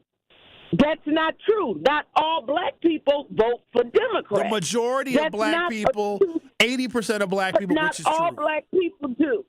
But if that's not. But the whole concept of us all voting for Democrats is not true. So that would be a racist statement. But if I were to say, black people, all black people want a Cadillac, that's racist because we don't. It's also, even though a lot of us drive Cadillacs. I think we're confusing racism with stereotypes. That's why I have a problem with it. You know, and I'm just saying, we can't keep saying if it's said and it's not nice, it's racist. It's not. If it's true, it's true. I'm not going to argue with you because you're probably going to say something racist about me. So, you're right. If it's true, maybe it's not racist. But I'm just trying to figure it out because, and I think that's part of our problem. People speak facts. And then we get mad, even though it's true. No, you're right. We sometimes call things racist to shut people down because we may not want to hear that reality. No, you're right. We overuse it. We call everything racist. And I don't think that's a good perception, and we can never get better if we continue to do that. That's fair. All right, Millicent, we'll take you at your word. You know what I'm saying? I do. Yeah, but because I live on that. I'll say it, whether it's mean, it might sound cruel, but it's true. You know, it's true. You got 5 ugly kids. If your kids is ugly, how you gonna say that's not true? Come on now. I mean, it's just true. mean. Some things are stereotypes. Some things are generalizations. Racism actually has a whole different definition, but I know what you're referring to. There's some people in the YouTube chat that's trying to correct us on the definition of racism. But as black people, we will call anything that we don't like where we think race could be a factor, we'll call it racist. So an example would be, I had a guy call, I don't know how long ago, Sherwin, the police keep pulling me over. I'm black, and every time I leave the house or go to work or go into the store, they pull me over. And I was like, well, are your license plates up to date? He was like, no, I don't feel like paying for my registration of my license plate. But that's why he gets pulled over. But he says, they're pulling me over because I'm black. Because white people got their tags unexpired. Like, no, you can't drive around with expired tags. So that's not racist. Okay, that's all I'm saying. All right. And that's what I'm saying is that's part of the problem in Milwaukee is we're holding people to this concept that you can't do or say anything because it's racist. And it's not. If you don't have plates on your car and they pull you over and they take your car, that's not being racist. That's following the law. Fair enough. I ain't going to argue with you. I'm just making sure. I'm not going to argue with a racist. I'm you called a woman a redneck, me. Millicent. You can't do that. I know. I've called them other things, too. Hey. And I know, but and the ones that are not true, I'll take. You're right. I probably shouldn't have said that, but that's how I felt in that moment. But if it's true, you really, really can't fight it. I mean, we just can't. So you're okay with somebody saying something mean and disrespectful to you if it's true. But what if it's true to them, but it's not true to you? Okay, then we have a little problem, and we need to talk about the truth. Because there can be two truths. There can be. But in most instances, it's not racist. It's just somebody might call me a black bee, and then they get mad when I tell them, could you please put doctor in front of that? Because I am a black bee a lot of the time. Oh. So if you call me that in the time that I am, I can't be mad. Nobody's supposed to call you that, though. I know, but I'm just saying, I'm just using that as an example. And you can't be mad. If you're in Walmart acting a donkey and they say, look at this bee acting a donkey, you can't be mad, and that's not racist. It's true facts. Thank you, Millicent. You've educated us all today. You're welcome. Appreciate your call. All right. All right. Yeah. Where did we go wrong today? When I was putting this show together this morning, I was like, oh, this show's going to be a hit. We're going to check all the boxes. We're going to get some good dialogue. We're going to come up with some ideas that are going to address an unaddressed issue in our community. We're going to improve conditions and help black people with something that needs fixing. And this is Millicent is a black bee, and she's okay with being called that sometimes. She called a white woman a redneck and got fired. Is this where we are? Oh, and look who's on line 3. Look at that. Looky, Christmas cookie. Ricky over here asking me if I want to eat his chocolate. Is there a full moon? Oh, it's a moon. I think it's a moon. It's a moon phase going on, I think. That's why y'all acting like this. I'm over here blowing my nose. My nose is running on the show. I got to go to dinner tonight. I'm going to be snotting all over my dinner tonight. It's a moon cycle, I think. It's a full moon. Still got some chocolate if you want it. No, I'm straight. I'm good. I don't want. You just wanted it earlier. No, you don't want it. You probably touched it. You probably put your fingers all on it. You probably licked it. I don't want that chocolate. If you go to YouTube, you can see the spider that Linda was talking about. 1017 The Truth on YouTube. Go to youtube.com or open up your YouTube app from your smartphone or other mobile device. Search 1017 The Truth. It's a menacing looking spider. It's pretty big. It's the size of one of the bricks on her house. All right, I got to take a break. We're going to come back. We're going to talk to Al. Al, listen here now. Listen. Al, I need you to not follow suit of some of the weird and crazy things that we've been hearing on the show. Sometimes, Al, you go even further than you need to now. So I'm going to let you think about your comments, Al. And when we come back, we're going to have a nice, insightful conversation with It's All Fair Game. The Truth with Sherwin Hughes. Will be right back. The Truth with Sherwin Hughes returns after this on 1017 The Truth, The Truth app, and 1017thetruth.com. Truth Nation, it's your boy Tory Lowe, and I'm inviting you to Cousin Subs in Wauwatosa to try their brand new crispy chicken sandwich, available only for a limited time. Make sure you come out Thursday, October 9th, as I'll be broadcasting live the Tory Lowe Show from 1 to 4 from Cousin Subs on 124th West Burleigh Street, right next to Lowe's. Again, that's the Tory Lowe Show, live from Cousin Subs in Wauwatosa on Thursday, October 9th. Come through, say what's up, and grab your sandwich while it lasts. It's 1017 The Truth. Dr. Ken Harris for Pella Windows and Doors of Wisconsin. Sometimes teams take a timeout to regroup and call the right play. When it comes to your home, Gina Della and her team at Pella Windows and Doors of Wisconsin always have the winning game plan. Check out the championship caliber play call this month. A whole house of beautiful, new, energy-efficient Pella windows for as low as $297 a month, and get this, 0% interest for up to 60 months. That's like running a drive that keeps moving the chains with no penalties and no interest. And I can tell you from my experience, Pella Windows actually stop the drafts. You'll stay comfortable no matter how cold it gets outside. Think about it. Energy savings, comfort, and a great monthly payment you can actually professionally managed.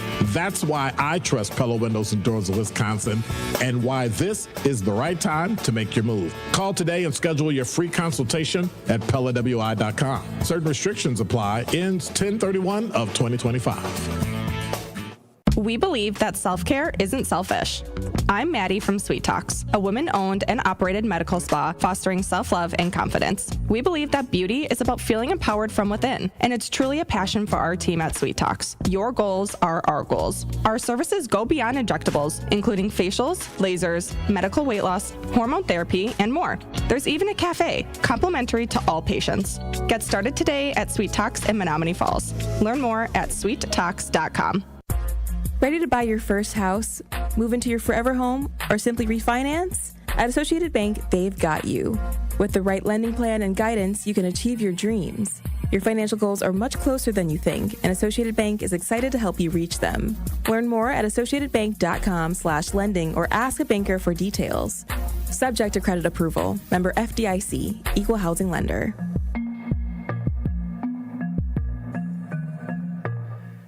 Junior Achievement is proud to team up with the Admirals to help young people build the skills they need to win in school, in work, and in life. Thank you to the Milwaukee Admirals for supporting JA programming and for giving our students a power play toward a brighter future. To learn more, visit wisconsin.ja.org. Happy kids heal faster, and that's why Starlight is dedicated to improving the mental well-being of sick kids across the U.S. Learn how at starlight.org. Truck crash? Call Gruber offices. One call, that's all. You are listening to The Truth with Sherwin Hughes on 1017 The Truth, The Truth app, and 1017thetruth.com. They don't ask you no questions and give you clean sheets. Welcome to the Funk Shop! It's a clean version. Don't worry about it, guys. But I'm scared there might be some profanity in it, so I'm going to turn it down. Let's talk to someone who's even more profane than the Two Live crew. Hi, Al. Now, Al, you heard my disclaimer. Now, don't go too far.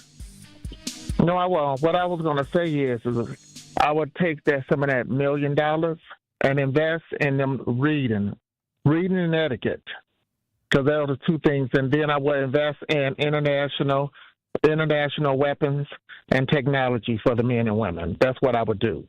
The other thing that I want to share with my brothers and my sisters, and this would help a lot of it. Brothers, you're going to have to learn how to control your nut, because you're putting yourself in unnecessary situations.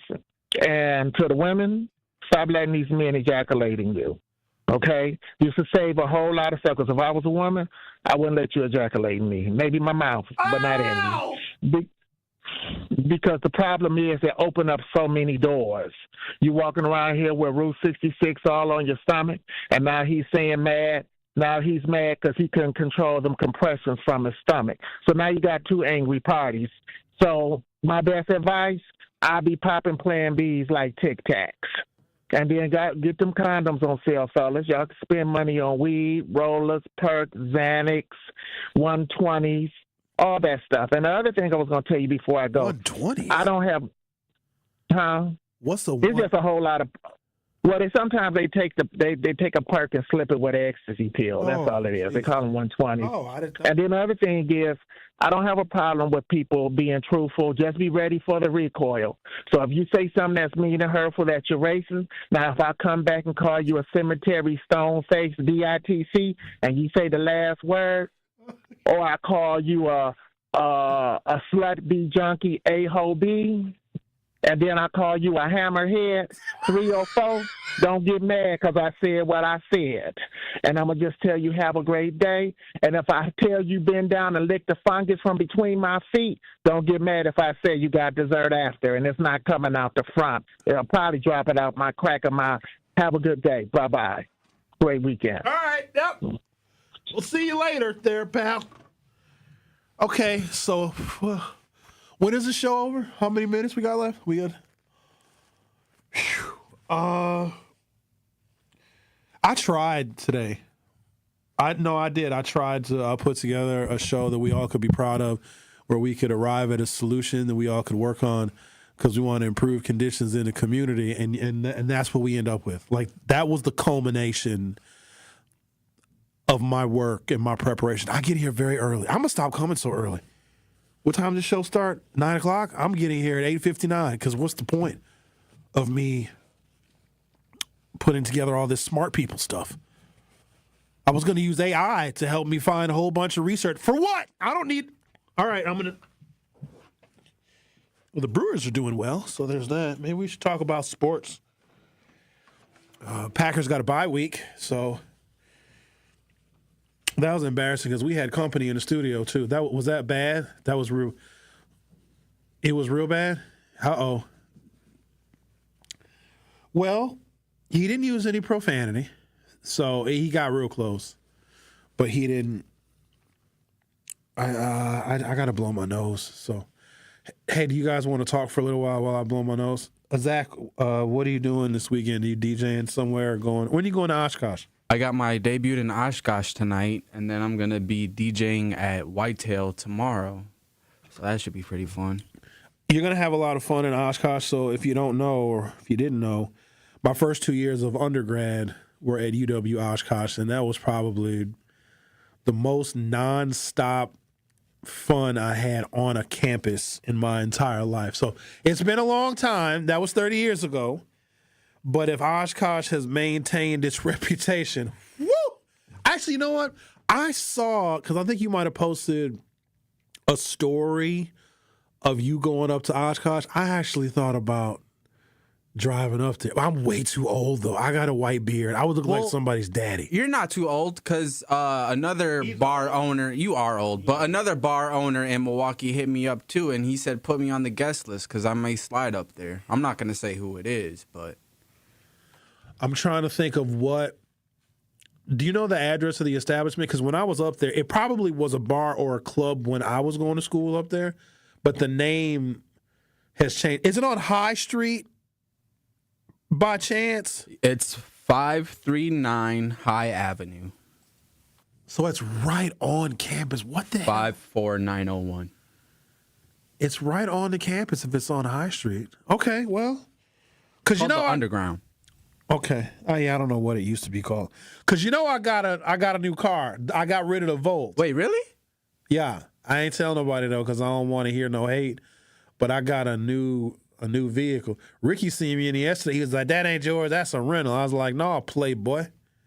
Ooh, I'm riding so clean. Ooh. Can I see it after the show? Pause. Yeah. You can see my vehicle after the show as long as Ricky don't come and offer us both some chocolate. But, yeah, I got it on. Eat this chocolate, man. I got it for you. I bought it for you. No, I know you didn't do that. You didn't buy me no. You would never buy me nothing. Ricky, you've never bought me anything in your life. Ever. Did. I got this chocolate. I don't want it. Because you're making this real uncomfortable. And there's a bunch of people that are just turning this show on for the first time, and that's what they heard. Well, first they heard Al. What?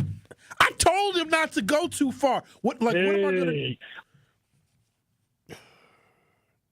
What do y'all suggest I do? I'm over here trying to help black people. Y'all won't even let me help. We can't put Al on trial again because people are going to vote. The jury, which are the listeners, they love him. When we do events, there's a line of people to meet Al. I get mad because I'm like, this is my event. I'm the host. Hi, Sherwin. Excuse me, where is Al? He's over there. Al over here taking pictures with people. Benjamin, and you probably got pictures with Al. So all y'all got Tory Lowe got pictures with Al. What did you do? What did you put on the screen behind me? Hold on. That's the spider? That's life size, too. Thank you for listening. My show is over. Have a good weekend. Don't do anything I wouldn't do. Goodbye. This is 1017 The Truth's Kyle Wallace, and the time is now, Milwaukee. Truth to Power is your platform, and on my show, our community always has a voice. There is no topic that is off limits, and I always give you my authentic opinions on how I feel because keeping it real is the only way I know how to get down. Listen to Truth to Power with me, Kyle Wallace, every day from noon to 1 p.m. on the award-winning 1017 The Truth.